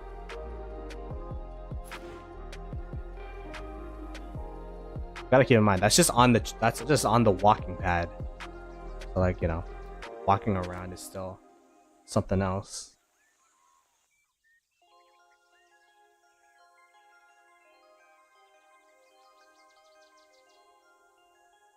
I actually got the walking pad idea from Chiss. Maybe I should be the thing is, like, I can't stream and do the walking pad at the same time because it's too loud. Like, it'll get picked up by my mic. Although maybe with my current mic settings, because my voice doesn't get picked up apparently, maybe the walking pad wouldn't either. But Helldivers is so fun, I'm hooked. What's a premise? Like, what is Helldivers? It's like you do missions and stuff. Like, I was told it's a very unique game. I'm like, what game is it like? It's like, oh, yo, it's not like any other game you've seen. I'm like, okay. I don't know. I don't know what to think about it. I don't know how to compare it. I don't know if I'd play it. I'm not really a first-person shooter type of guy either, though. So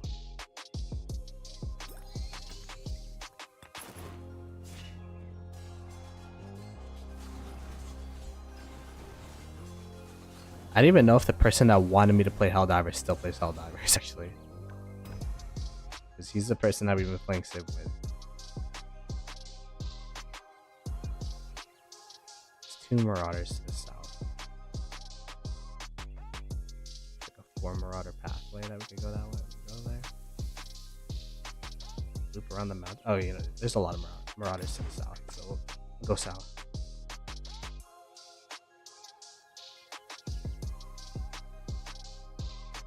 South. I never realized how important the territory walking speed bonus was.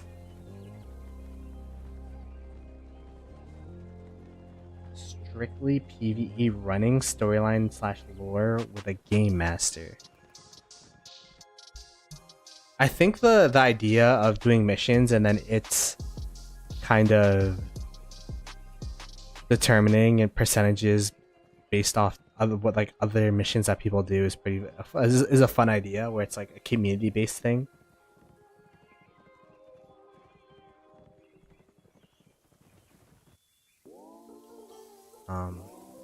Yeah, I don't know if I'd play. I bought like so many games that I just haven't been able to play.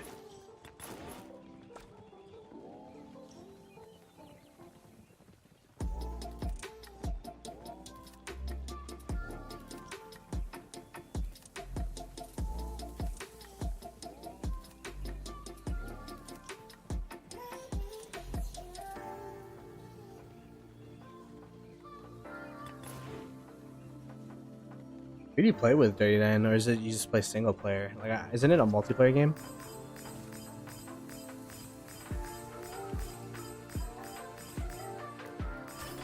Yeah, what? I didn't even check what I got from the Goldie. Let me see.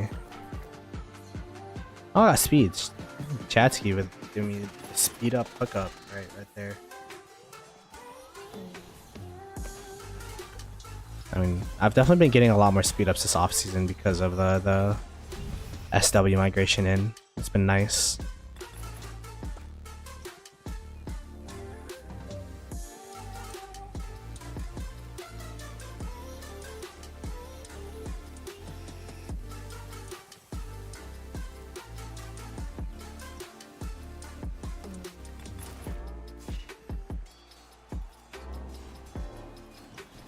What's the highest in terms of single? These 1770 people have been popping off in terms of individual rankings. Did we put up a mail about pushing or not pushing for this? I think we did. Let me see what Nugget said.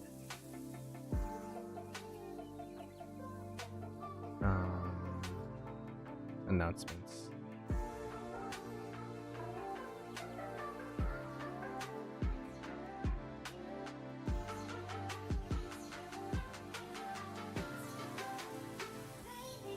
Do them with Alton Farms.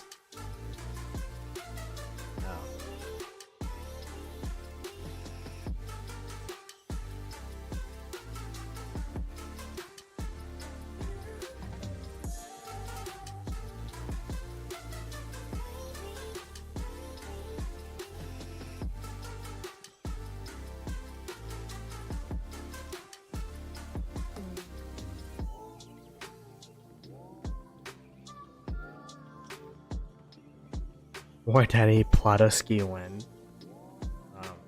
That's literally what Chisco said earlier today. I don't know. I wasn't invited to the club. They didn't invite me. I just saw all these guys change their names all of a sudden. We got War Daddy Yarsky. We got War Mama Peace. What else do we got? War Kitty Binuski. War Daddy Krampus, War Mama, War Daddy Asmoski, War Daddy T1ski. So like,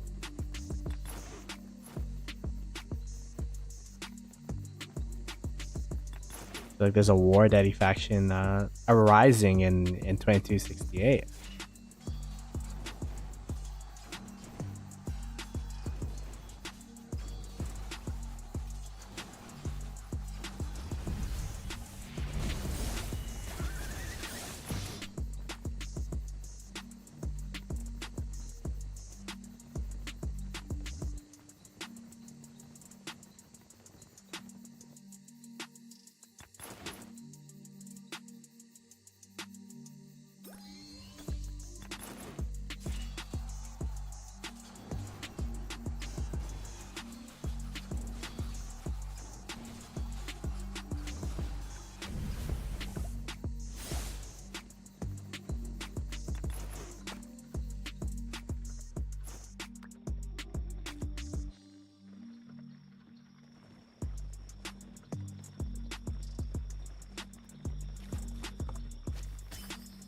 What do you get from killing Marauders? You still get 7 minutes of speed ups.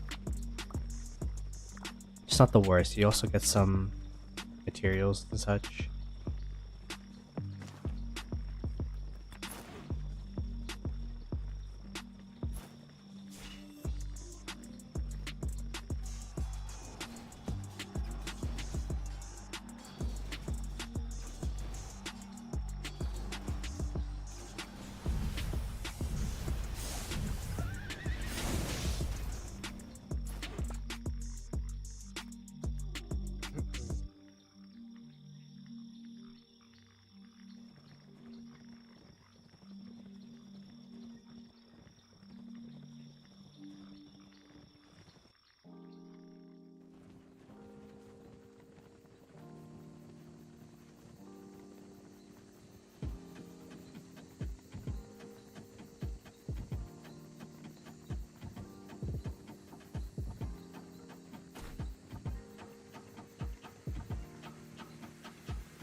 I just realized I was in the bracket for KvK. Oh, like you were in the same KvK area? Yeah, I was about to say, like, this is such a young kingdom to be playing against. It's this is the first time I'm playing against a 3K kingdom. My thoughts on the matchup is I don't think it's as easy as people say it's gonna be. For one, we are a newly built, newly constructed 2268. Like, a lot of changes happened. We have a lot of new players. Two, our opponents are actually pretty strong. So I think this water camp's gonna be 1824 is actually Imperium, so this map's inaccurate now. They're Imperium, so and 1770 looks strong, 1900 looks strong. So it's gonna be tough.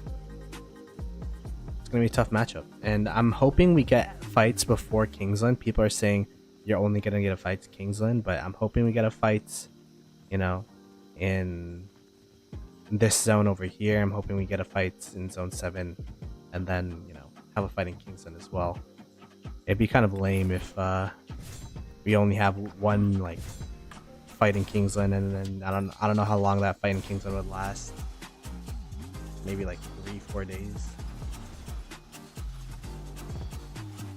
I think it'd be nice to have more than just one fight in this KvK.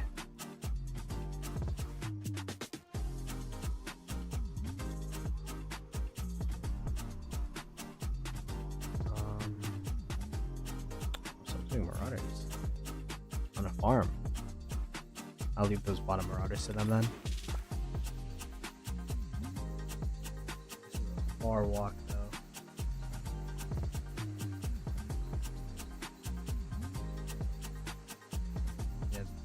That farm can actually ruin my perfect circle that I had.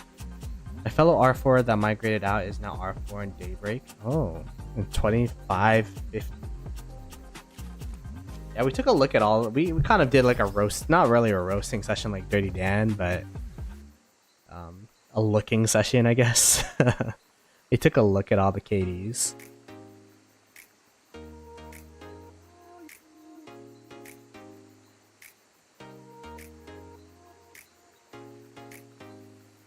And I don't know, they were pretty. It's interesting because you go from facing 916, 24, 29, and then seeing those accounts versus accounts that we're seeing now. For some of the kingdoms, and it's like, whoa, this is like night and day. Not for all of them, but for some of the kingdoms, I'm just like, damn. This is crazy. Imperium versus A versus B is like a very different world.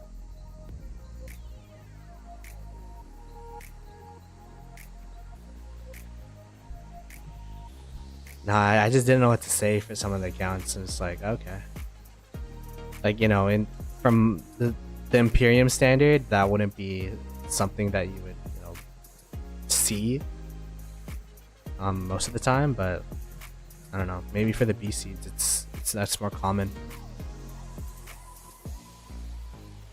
Gonna eat this KvK. Hopefully, that's a plan. I still only have 6 marches. That's the thing. I don't. I'm hesitant about investing in a 7th march because I would have to craft a whole new set of gear. The thing about crafting a whole new set of gear is like I don't know how often I'm actually gonna be having one, troops to field 7 marches, 2, tech to field 7 marches. Like I feel like the only time I have 7 march tech is during Kingsland.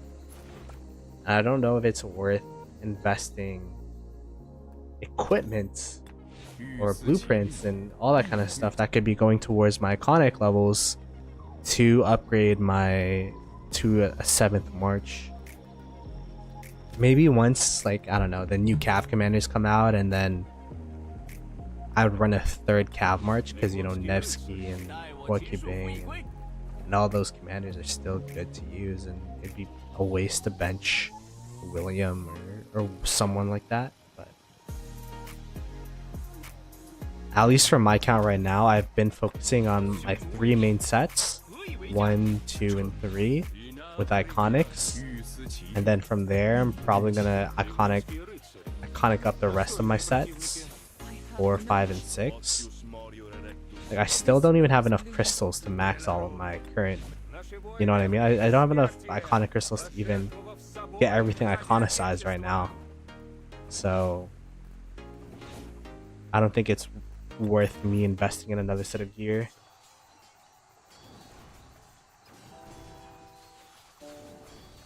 Maybe that's gonna be the factor of, okay, it's time for me to invest in another set of gear in a 7th march is when I catch up with my iconic crystals. I was thinking about a range set. I was thinking about just a full leadership set, so it has flexibility of whatever march it wants to be. It's not going to be the best in slot for anything, but at least, like, if, for example, archers are meta, I could use it there. If infantry is meta, I could use it there. Even if ranged is meta, I could use it for ranged as well, right? Because it's all troops. I feel like leadership gear is pretty underrated for the flexibility, and then if I ever get rallied, I could just plump it on my rally, on my garrison leads. My troop composition right now is 2-2-2, 2 inf, 2 cav, 2 archers. My 5, from my 5 though, I bench my inf and it's 1-2-2. I think the march.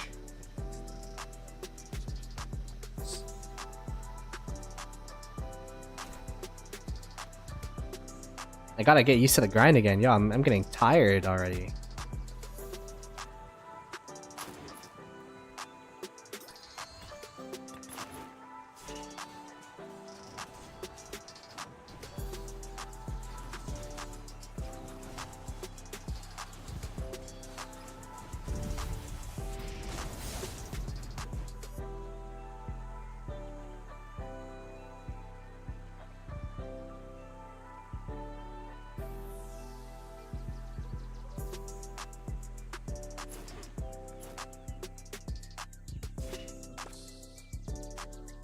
Oh wait, there's a Marauder in the north that I missed.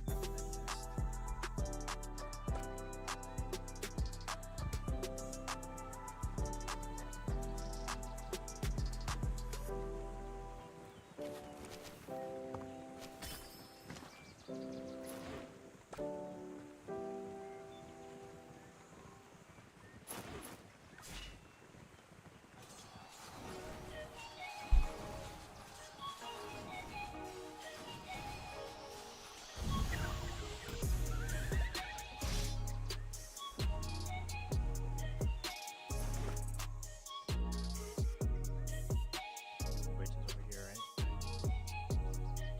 You can go back over. Oh, troop counts. I'm still pretty low on troops, not gonna lie. Got the rainbow going on right now because of different events. Like, it's weird because T4 trains in an hour a day in 3 hours. So sometimes I train T3, so that goes back. I should really ask for Daybreak. That's what I'm writing.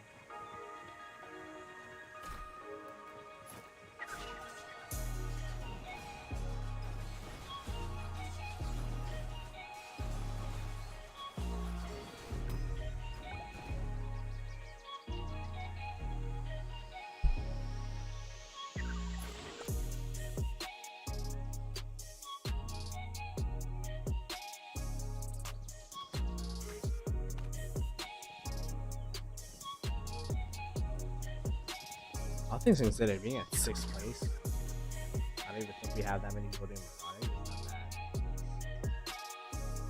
We're alive. We're not inactive. We're not active. We're in the middle, Goldilocksing it.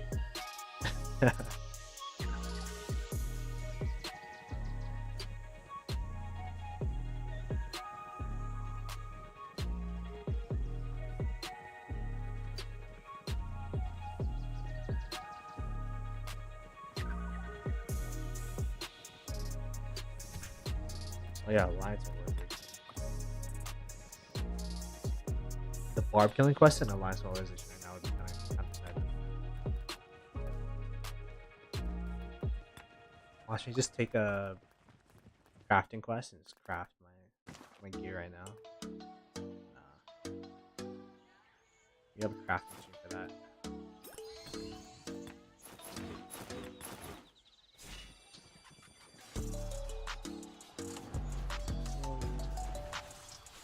Kill marauders.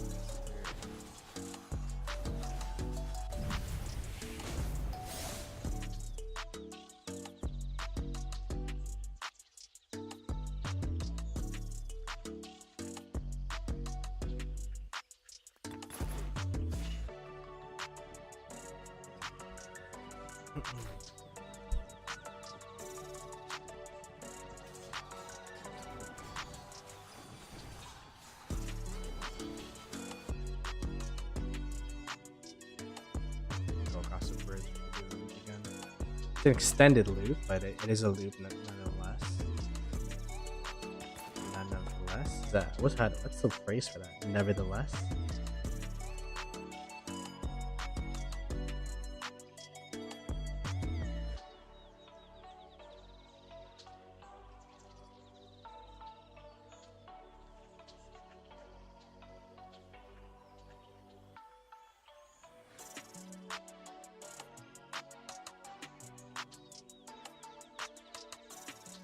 Yo, War Daddy Chadsky with the 5 gifted GG's in the chat. Hey, yo, get to Marauder in. Oh, I'm here. I'm here.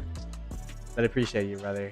What's with everyone changing their name to something War Daddy, War Mommy, something? What's Stonks. War Daddy Genoski, War Daddy DP ski, War Daddy Cactus. Stonks. It's freaking you out. I'm just like, did you instigate this? Is this like a revolution? There's like execute order 66 vibes right now from War Daddy Chat. I appreciate the 5 gifted, man. I'm looking forward to playing this first KvK with you, and the rest of the SW homies, 2605 homies. Stonks. It looks like it'll be I don't know, people were saying it's going to be easy KvK, but I think it's going to be harder than people think. If the opponents band together and they're able to be cohesive, I think it's going to be a pretty tough KvK.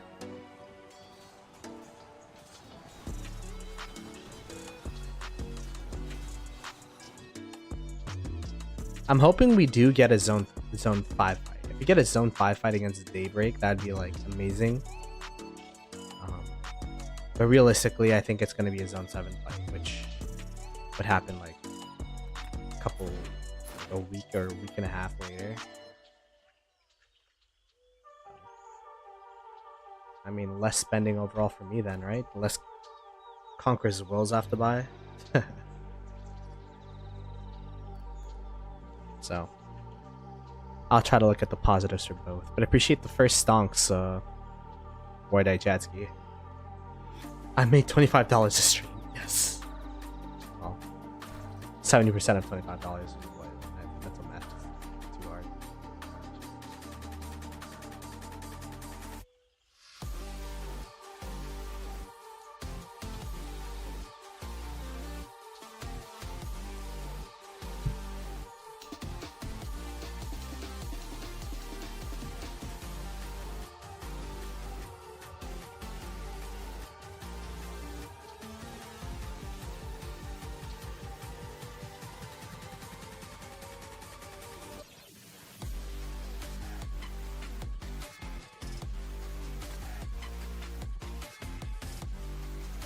Okay, so I've been maraudering for almost an hour and a half. Maybe more so an hour, because it took 30 minutes for the marauders to spawn. 148 worn leather satchels. Is that a good amount? 151 now. 151 worn leather satchels. Is that a decent... I feel like it's a good number, right? I mean, it's probably not enough for like these guys, but...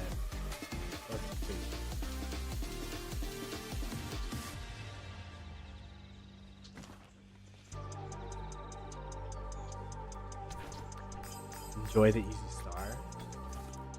I don't think it's gonna be easy. But we'll see. We'll see.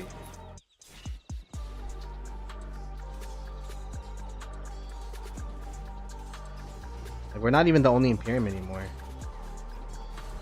We're Fringe Imperium, and then 1824 is also. According to 1093's database, like, we're not even the highest powered kingdom in this game.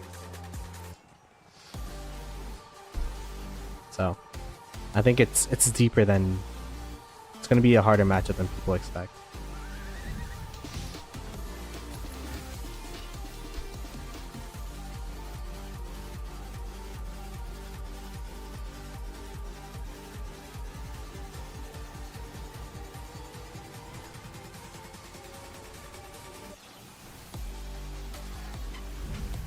My vote was 1v5. That's what Bus was saying as well. 1v5 would be too insane. Our opponents actually, I was told our opponents picked this matchup, so I think they're the ones that proposed the top versus bottom. Overall, if you look at the numbers, like, they're ahead in both power and KP, so if it wasn't for the caliber of players that we have, like, I would say they're just like on paper. But just because I know, you know, we have the Peacemakers, we have the Addies, we have the Fluffy Ponies, we have the White-Eyed Jaskies, the Chiskies. I feel like, you know, the firepower that we have was going to be a pretty big determining factor. But we'll have to see.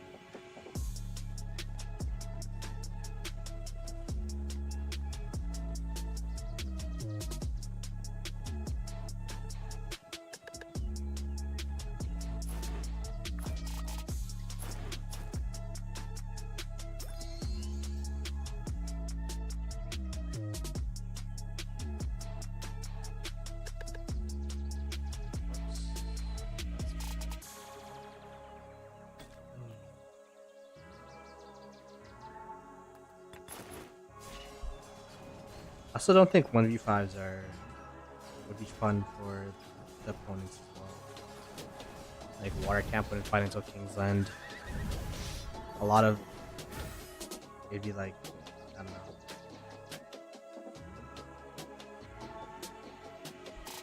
It's been a long time since we've seen I think this is a pretty balanced KvK. I don't know if it's on paper it's a balanced KvK. I don't have so much AP. I don't really use my AP at all. Like, I save it for KvK and I only barb chain, so. No, ruining my perfect circle that I had going on. No. But yeah, I'd close to 1 million. I'm not there anymore because I've been doing Marauders for a while, but I think I should still have around 750 to 800k, or not, maybe 850k once we get into KvK. Like, I'm not going to be using too much for these Marauders.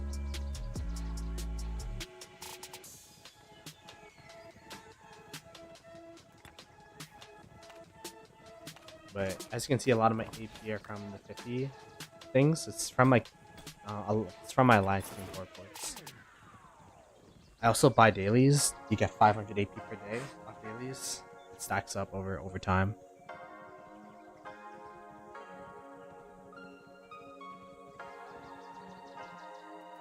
Like, I don't really even need the commanders from dailies, but the speed ups, the gems, and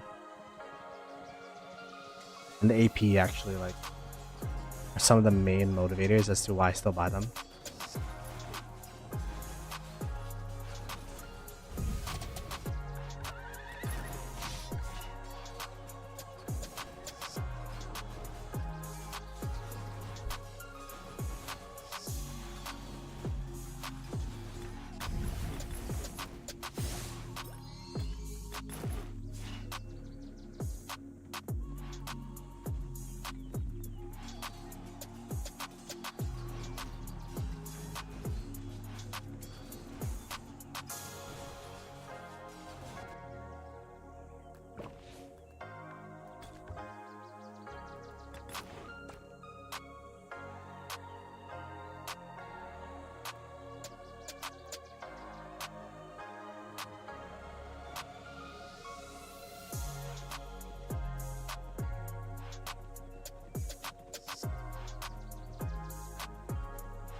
Pretty curious to see.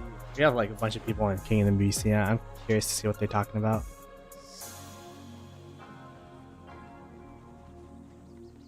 Oh, we have the Alliance Discord up and running.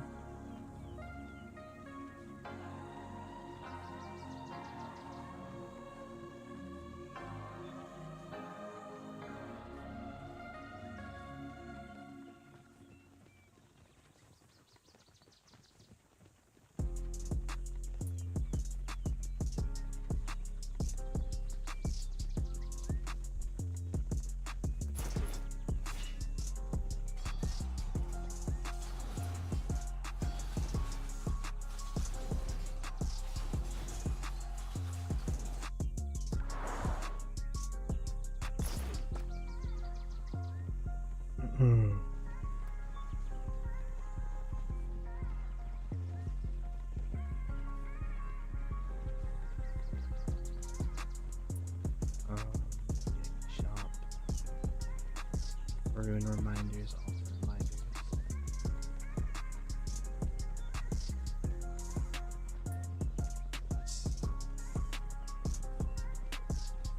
We got the Alliance Discord up and running, so I was able to do myself roles there.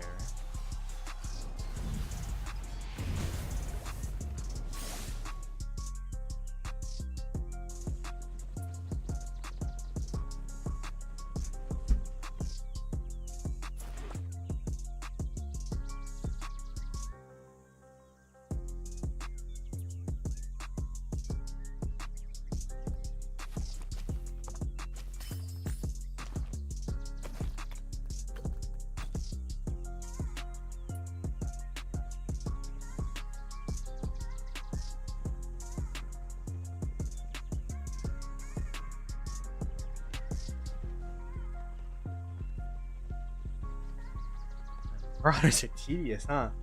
Oh my goodness. I forgot how time consuming Marauders are. I mean, barb chaining is more time consuming, but I feel like barb chaining, the reason why I like barb chaining, I see it as a puzzle. Like, you see like a cluster of barbs, and then you gotta figure out the best way to maneuver and finagle the best value. But then for this, you're just like 5 more.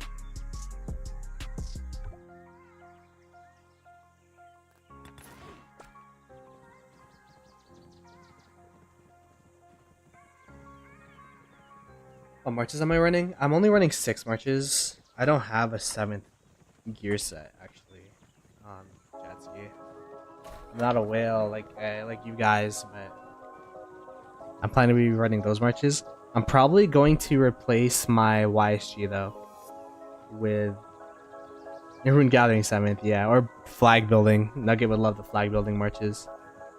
But probably gonna be running Boudica with Ashurbanipal for my. That's gonna be my upgrade this KvK. Gonna max my Asher.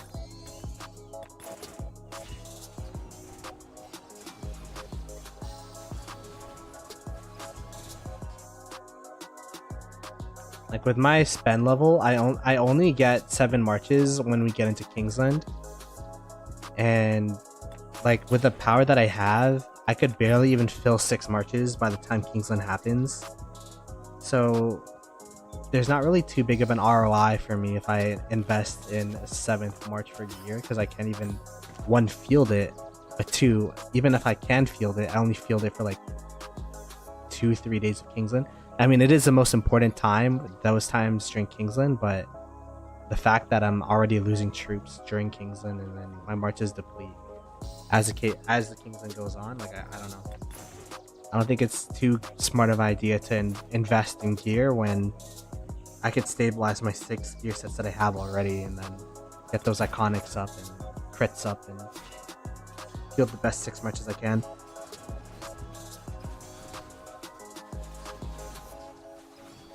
Yeah, I heard Boudica Ash is really good. My Boudica YSG really underperformed last KvK, so I'm looking to upgrade that march for sure.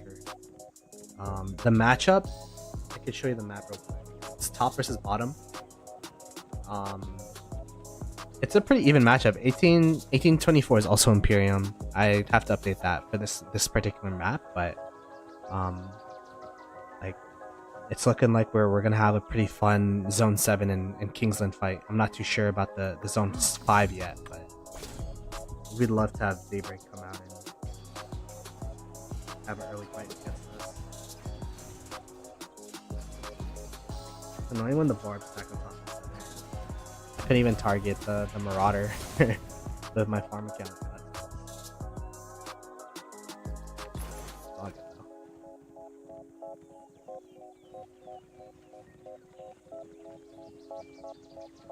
How many heads do I have? Not too many. I'm at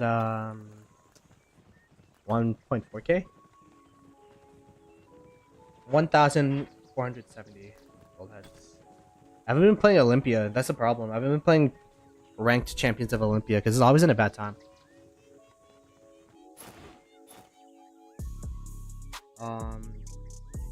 I might max Ash for field. So many archer pairs. Become a siege main. I actually think Cordoba is a really good commander. Like, I feel like it's gonna be like, it's not even a joke to run siege anymore. The only thing is it's like such a change in play style that you have to get used to it. You know, like setting up a commander, all that kind of stuff. But I still think it's gonna, there's actually some practicality to siege with Cordoba, and I forgot her the best pair with it.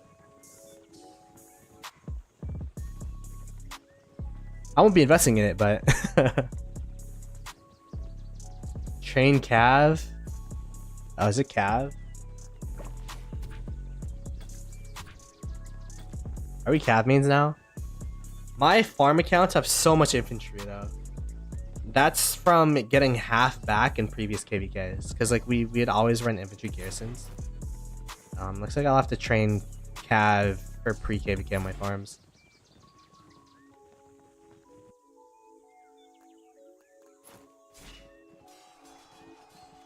I saw a lot of 10. Actually no, I was watching 1079 that KvK. They actually ended up losing that KvK. Which is crazy. But I was watching that KvK and a lot of people were using siege commanders. Like, it was crazy how many arrow towers are just out and about. And the thing about arrow towers is that it gets people heated. You know what I mean? It actually baits people in. It's like, bro, I'm just getting pelleted for free and I want to charge into that arrow tower. All of a sudden, like, I feel like it instigates murder ball fights more than anything.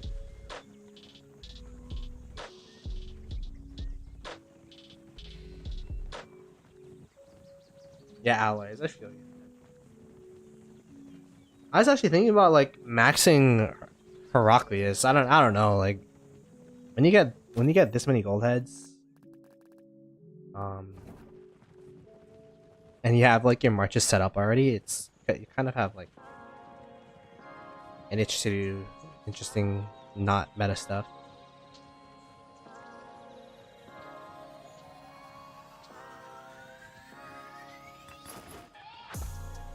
I mean, we're still gonna be using infantry though, right? Because like I gotta kill off my infantry on my farm account.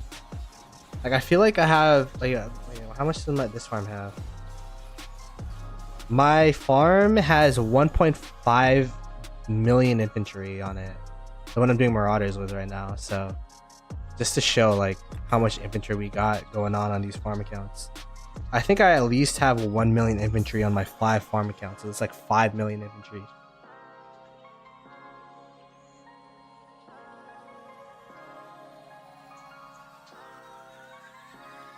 I'm gonna sponsor your flux to get the summon commander bundles. These are the, yeah, I mean, like, I don't need the gold heads, so like I just don't I just don't summon them. But yeah, I mean, I do have the flux to buy them in case I do accidentally summon them. Like I have 135 flux for the dailies, and the armament, like the armament supply has actually been pretty huge, I think, in terms of just making. I feel like armaments, the reason why it's frustrating, well, one, it's full RNG, which I still hate, but there's no way to invest in it in a meaningful way. Like you'd have to buy the daily bundles, which was crazy, and you know, like low spender, medium spender couldn't spend on armaments or do anything for armaments in a reasonable way. I think the armament supply is like a good way for medium spenders or low spenders to invest in armaments without feeling too bad. So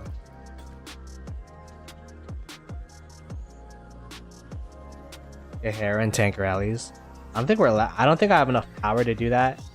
I don't have enough resources and speed ups to do that.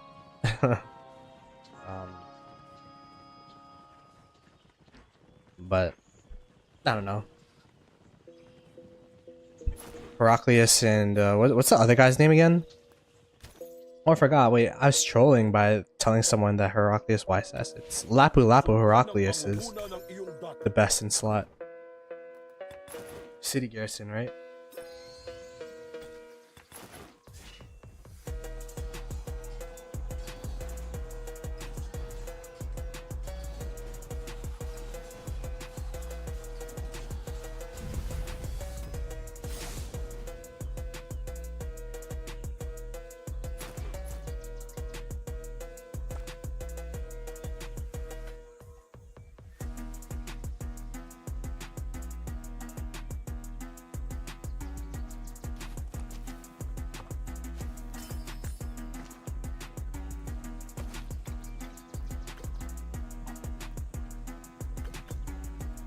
We're almost at 200 leather satchels.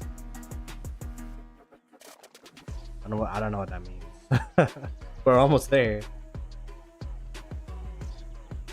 I'll definitely be opening the leather satchels before I end the stream though. Man, I'm getting tired already, and it's only been an hour. It's been a 3-hour stream.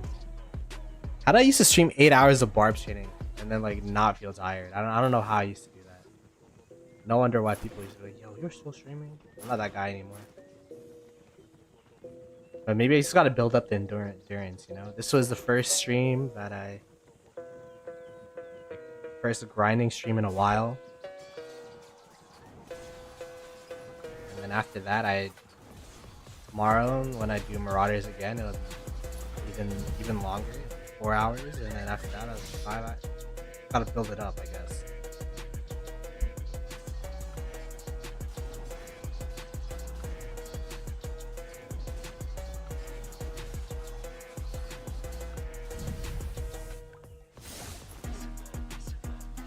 It'd be crazy if I stayed up 24 hours when KvK opened to barb chain. Yeah, I don't think anyone would watch that. I don't think anyone would watch a 24-hour marathon of me barb chain for KvK opening. It would be interesting though. I would wonder where I'd be in honor. I feel like I'd be too dead. Like, I feel like I have one 24-hour stream per KvK. I'd rather use that for the first day of Kingsland opening than the first day of KvK opening to get barbs. My speed ups, I'm at 1k days of universals. It's not bad, considering where I ended last KvK at. Let me see what I ended last KvK at. I have a video for this. Everything you know, we lost KvK again.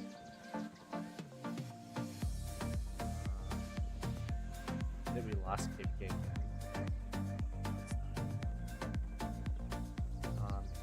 I gained 3 billion KP. What did it cost?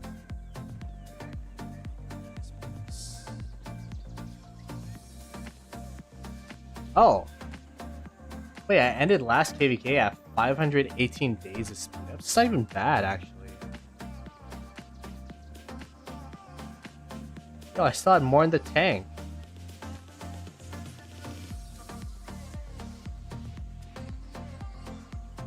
Yeah. That's weird. Oh, I swear I used a little more speed ups last KvK.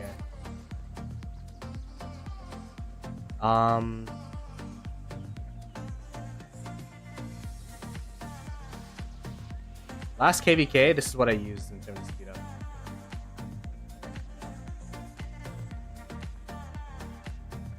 And this was for 3 billion KP. So 1,742 days. So I think like average, that was a pretty big fighting KvK. The 960 KvK was also a pretty big fighting KvK. For that KvK, I used 2,418 days of speeds. So overall, like I think I used around like 1,800 days of speeds per KvK.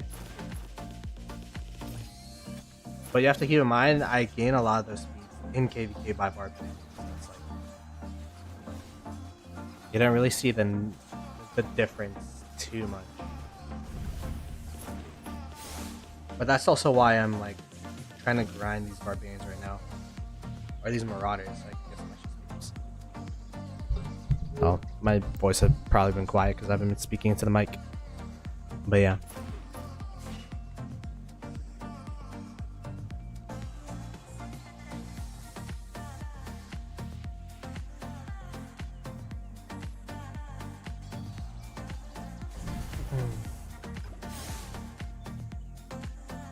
How much do I spend per month? I'm not too sure. It fluctuates month to month. Like this KvK, this month is gonna be more because we have KvK. I'm definitely a mid spender though. I don't know how much I spend, but I will tell you I buy dailies. I buy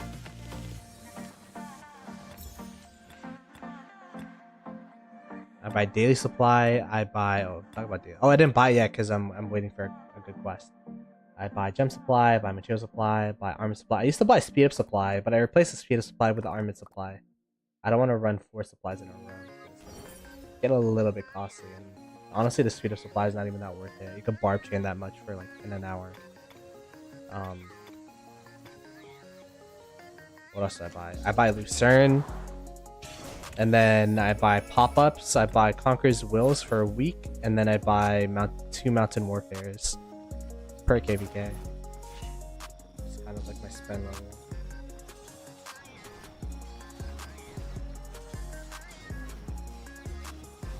A lot of my gem spending though goes into Courier Station and goes into VIP. Gotta buy the Equipment Choice chests, but I think more than gems might be this weekend, so I'm saving up just in case. I mean, that's what I've been told. That's the rumor out in the streets right now, is that more than gems is happening.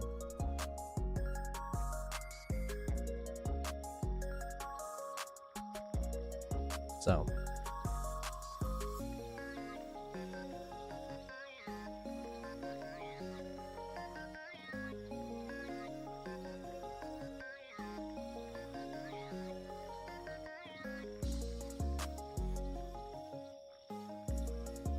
hey, what's up, Jack? Welcome to the stream.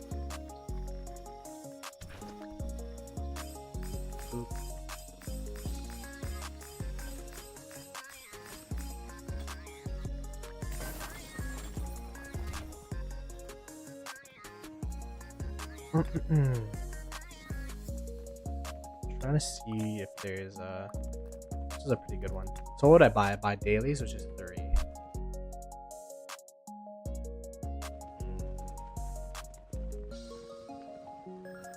I'm gonna wait until reset so I can double stack the dailies. It'd be 6. Watching to see if I could get some tips in KvK2 now. My biggest tip for KvK2 is wait till KvK3 to invest your gold heads. It's gonna suck for KvK 2 because you're not gonna have that many good commanders. Like you're gonna be running. I'd recommend to run purples KvK 2 long term, just because you unlock SOC commanders in KvK 3 now.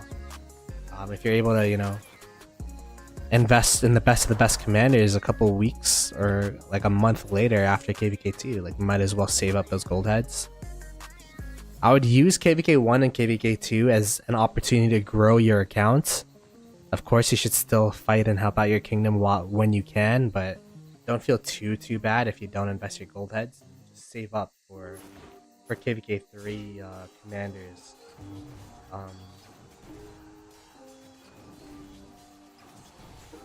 But yeah, if you're in a good kingdom, you should be able to get a solid 50 people or good migrants in from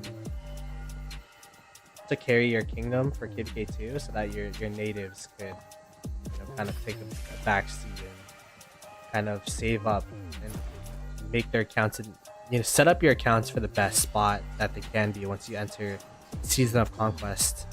In KvK 3, where you get the Season of Conquest commanders, and then KvK 4 and beyond, where you get the Crystal Effect and the best of the best commanders. Because like KvK 2, I know Alex looks tempting. I know maxing your Charles might look tempting. Methmed, YSG. But once you get into SOC, like you don't use any of those commands at all. So the real question is, would you invest your gold heads now for benefit in 1 KvK, or would you save up so that you could invest your gold heads for commanders that you're going to be using for years to come?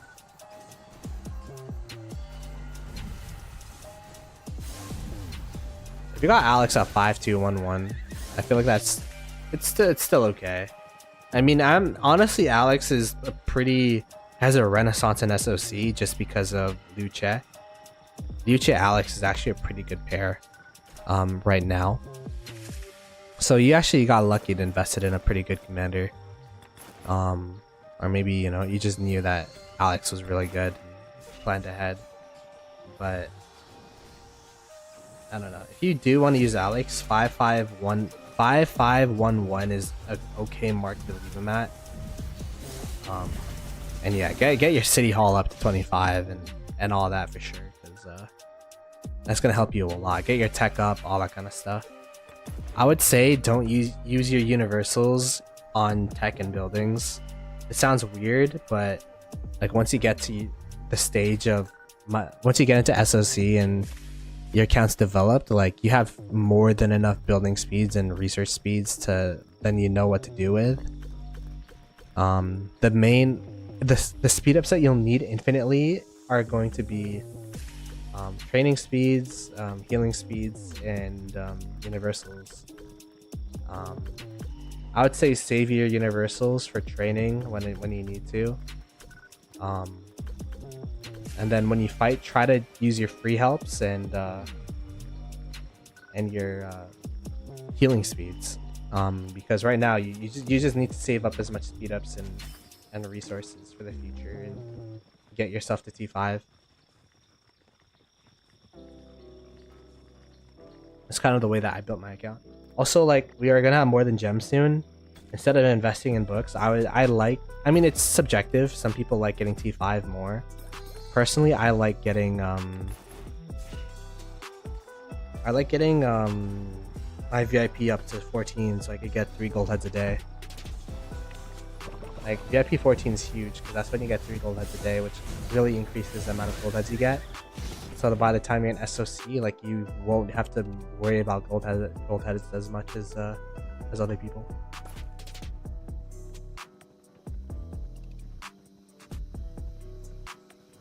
But yeah, this is just some basic tips. I don't know. Hopefully it helped. I don't know. The thing that's tough about a new account, especially if you're a brand new player, is there's so many pathways you can take and it gets confusing. And I definitely say, like, it's based on personal preference which pathway to take, but be sure to do your research and just follow it and commit to it. You know, like, don't half-ass something. For example, like, oh, I'm gonna do this Like everything you do has to have a purpose. For example, like you're spinning wheels. Why are you spinning wheels now? Like, are you going to be using the commander you're spinning for? Are you all that kind of stuff, right? Like, what could you be using the gems for later? It's like, I don't know. I'd probably be saving my gems and my gold heads for either more than gems so that I could get my VIP up to 14 to get the extra gold heads per day, or I mean, I don't know what VIP you're at now. Like, it starts off with VIP 10, which I'm guessing you're already VIP 10. But VIP 12 is super important because you double the amount of gold heads you get from VIP 10, and then VIP 14, you get that final third gold head, which is huge. And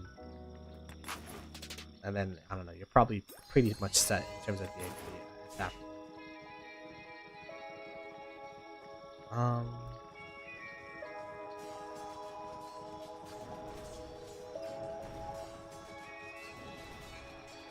Recommend Refine or Awaken first.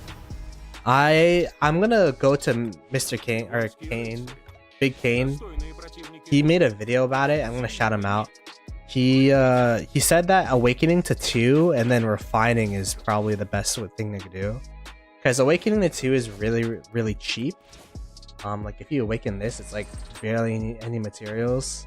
I mean, I picked an accessory, of course it's gonna be expensive, but like this is only 10 materials to awaken to 2, and then you also get like a decent amount of stats, and then from there you could start refining. I'll probably do the same thing. But for me, what I'm doing now is I'm awakening the things that I naturally crit, and then from there I'll refine. I'll awaken everything to 2, and then from there I'll refine to crit. Domain Inf and you're good. I mean in SOC right now Inf is lacking. I think the next Inf drop though, by the time this Jack guy's in SOC, there's probably going to be the new Cav commander that came out, and then also the new Inf commander. If the new Inf commander is good, I think Inf is back on track. Like we have, I'm going to say we, because I used to be an Inf main. They have Liu Che, really strong. CPO, still really strong. Like you could still go Liu Che Alex, and then CPO with, I don't know, Sun Tzu Prime. I feel like it would still be a decent pair of marches. If it's another Sargon, then infantry is dead. Yeah, Sargon actually like backtracked infantry mains for like a full year.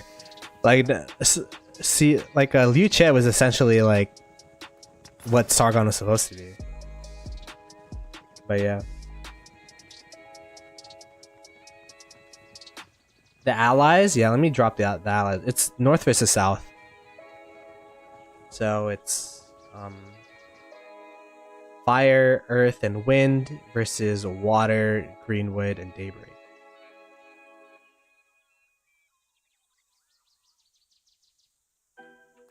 I'll probably put the map up for future streams. I just didn't do it for the stream.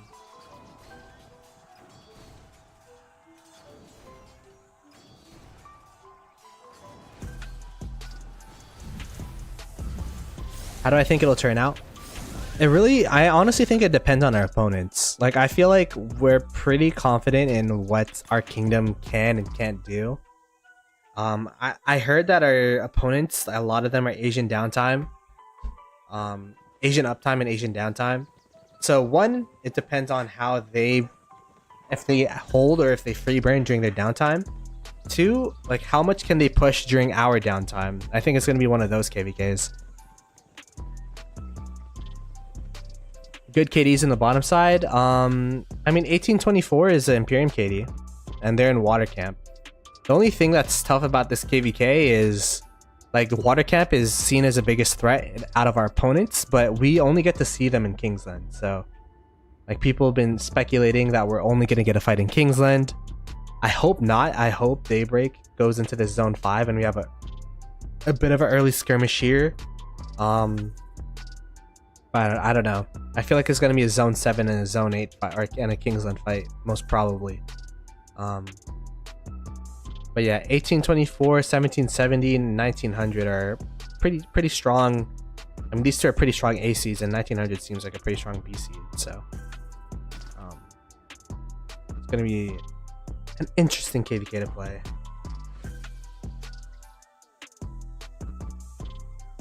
It's definitely gonna be it's gonna be a different tier compared to, of course, the 960 and the 2429 KvK we played back to back, but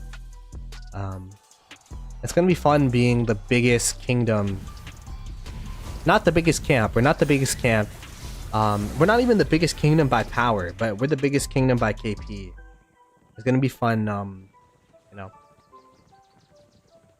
being one of the stronger kingdoms in a KvK for once, instead of like one of the weaker ones.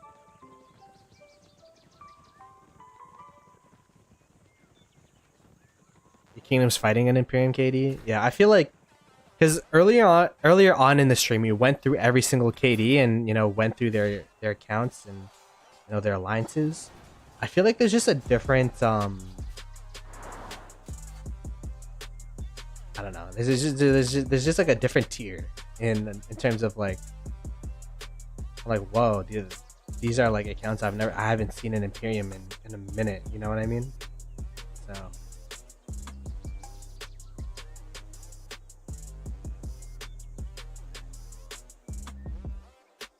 I don't think it's gonna be a stomp. I actually think they're gonna have open field. Like as I said, it really depends on how cohesive they are as a group. It also depends on how good our allies are as well. I'm not gonna lie. Like I know 1166 is solid because we had them last KvK.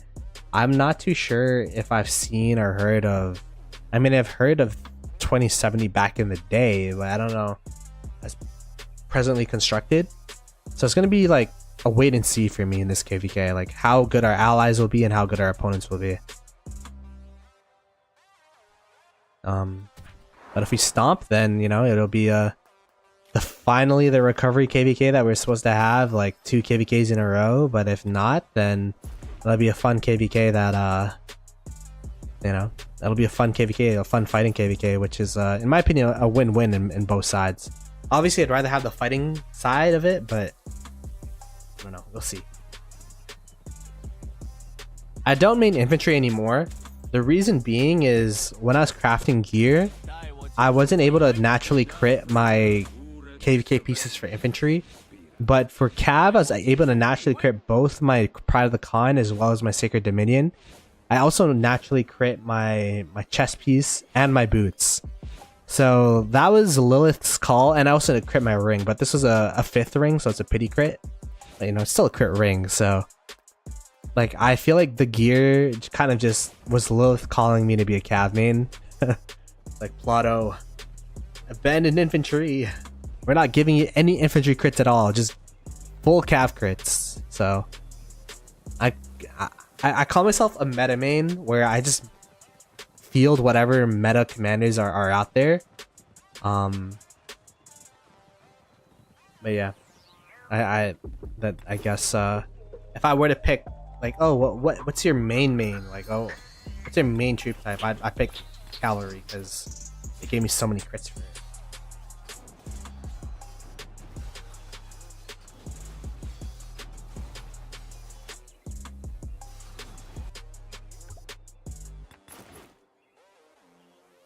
But I think the notion of maining a troop type is only for newer accounts nowadays, because there's just so many good commanders that you need from every single troop type. For archers, the Zhuge Liang and Herman Prime are just too good to pass up. For cavalry, I mean, cavalry is kind of right now, I feel like, because we're waiting, the next new commander is going to be cavalry.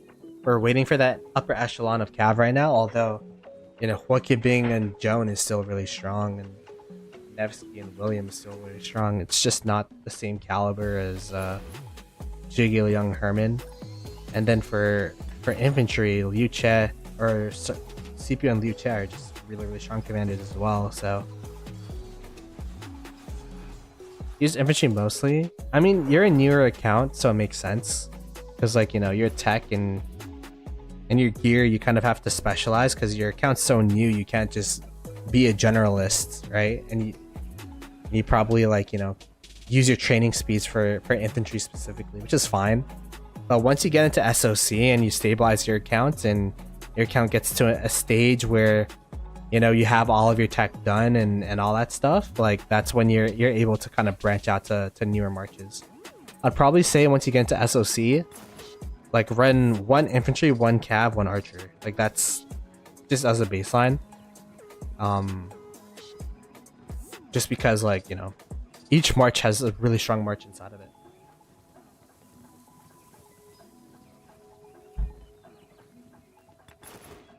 I'm looking forward to the new cav commanders. Nothing got released yet, but I mean, as a quote-unquote cav main, it should be strong. If you look at the past releases, we got Herman, we got, I mean, Cordoba is actually even a strong commander. We got Herman, we have a Liu Che, and cav is due to have a strong commander release in open field and in a wheel most probably.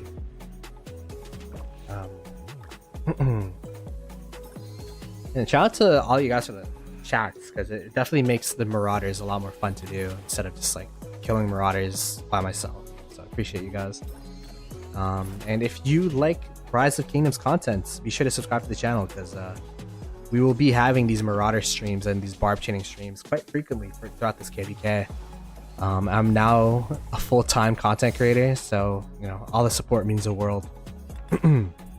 By the way, my march is actually getting low here. My what is this guy? My Boudica. It's Boudica with Cleopatra. It always gets low. For Bertrand. And the thing about Bertrand was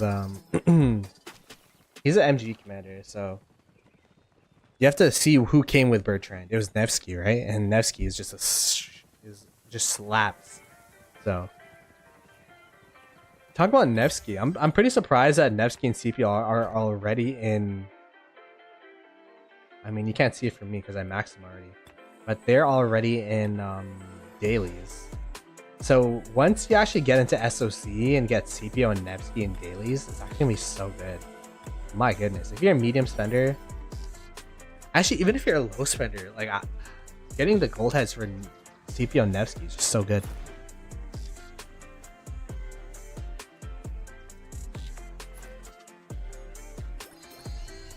Back in the day, you know what we had for dailies when I got into SOC? Bro, we had like Richard, we had like YSG. Now the dailies are so good. It sucks for F2Ps and low spenders, but for medium spenders, like being able to build up your accounts in SOC is actually a lot easier than it used to be. Because you could buy Guan, you could buy CPO, you could buy Nevsky, you could buy William, straight up through dailies. And of course it's going to take a while, but you know, and of course you want to work on one commander at a time, so like you'd work on the CPO first, then the Nevsky. But you know, it's still going to be really, really good for new accounts.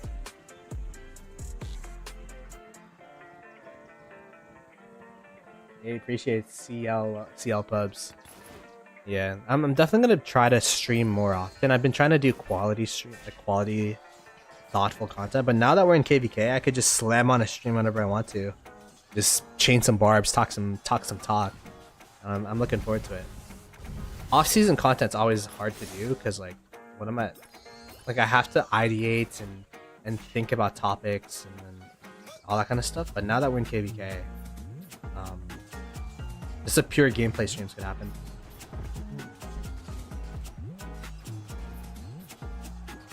I wouldn't buy Guan. Yeah, I wouldn't buy Guan anymore. I think Guan is on his way out, potentially with a new infantry commander coming out.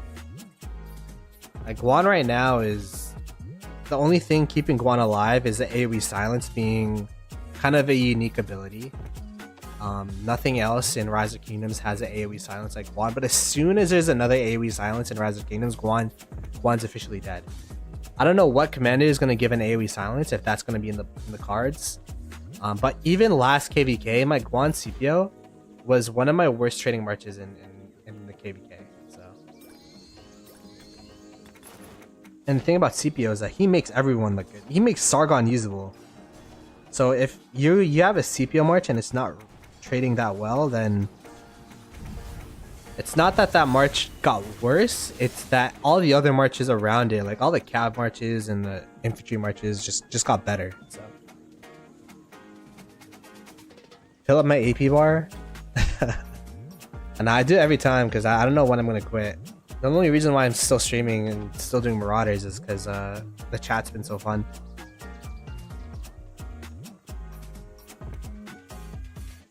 I am running all cav.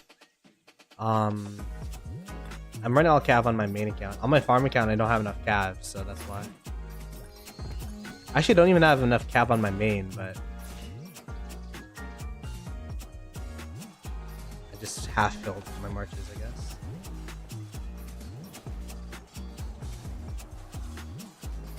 How many days on average do you want from crystal keys?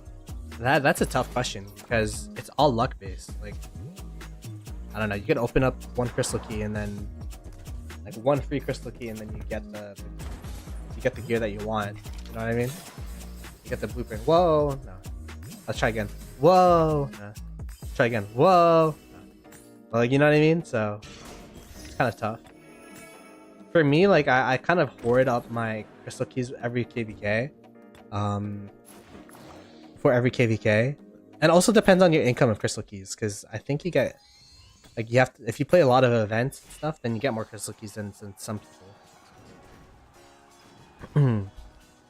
But like I get a usable blueprint every like 2 to 3 months. Like it's not bad.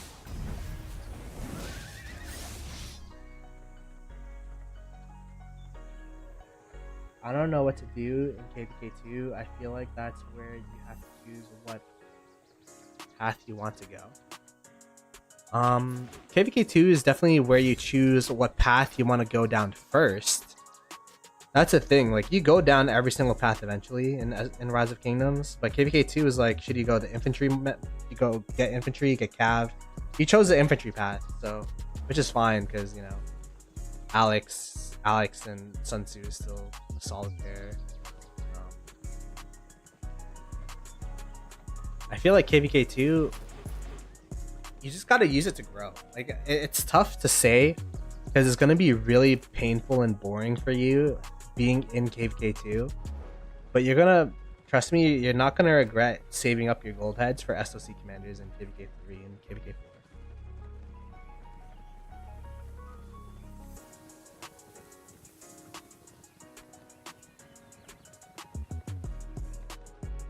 Hope Cloak's still nowhere to be seen. Oh yeah. Lucerne though, yeah, you get a lot of good blueprints from Lucerne. Lucerne scrolls. Right now it's glove blueprints, but I think I've gotten like 3 or 4 Hope Cloak blueprints from Lucerne's by itself over the course of the multiple years I've been playing Rise of Kingdoms. So don't lose hope on Hope Cloak. It's you'll get it eventually. I think I've also gotten 1 from Crystal Keys. I might be capping. How many Hope Cloak blueprints have I gotten? Do I have a full Hope Cloak blueprint on me? I don't think I do. I know I refined my Hope Cloak. I don't know how many times I did it though. I think it was 3. So that'd be 4 blueprints, and then I also have this Hope Cloak. So that'd be 5 blueprints. There's always egg event. It sucks to use to get Hope Cloak on egg event just because, you know, you could potentially get it from Crystal Keys.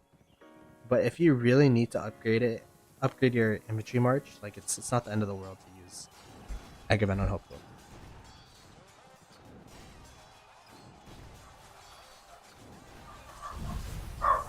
Oh.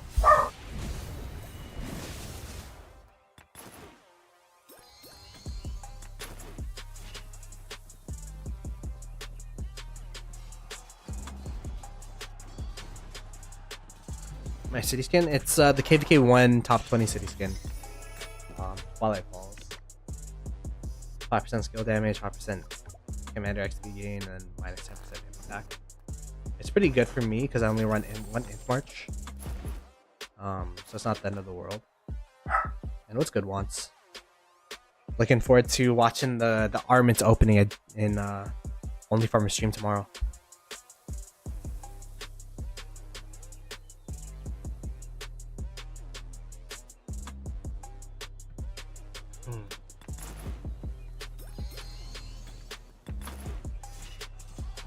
The reason why I've only been doing like one Marauder at a time in terms of AP is because I actually have to how many times I have to shower to for good luck? Yeah, I don't know, man. It's hard to get upgrades on Peacemaker's stream. I mean, Peacemaker's account. That's a thing. Like your armaments are so good. Like, what could he really upgrade realistically? Is a real question.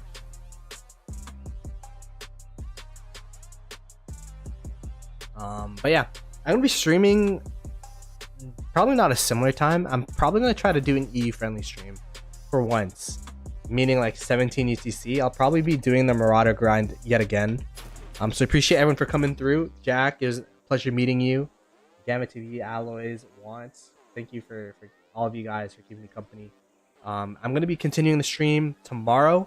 I'm gonna be trying to stream I don't know if I can stream every day at Free KvK. But we are like, let's take a look at the goals again. We're going to go top 20 this KvK. We're going to get 2 billion KP. Let me pull it up. My KvK goals. We're going to get 2 billion KP, top 20 honor this KvK, and actually use my farm accounts. That's the top. That's the big three right there. So it should be a fun KvK. In case you guys missed the matchup, this is what it's going to look like. Appreciate everyone for coming through. And we'll catch you guys next time. Peace.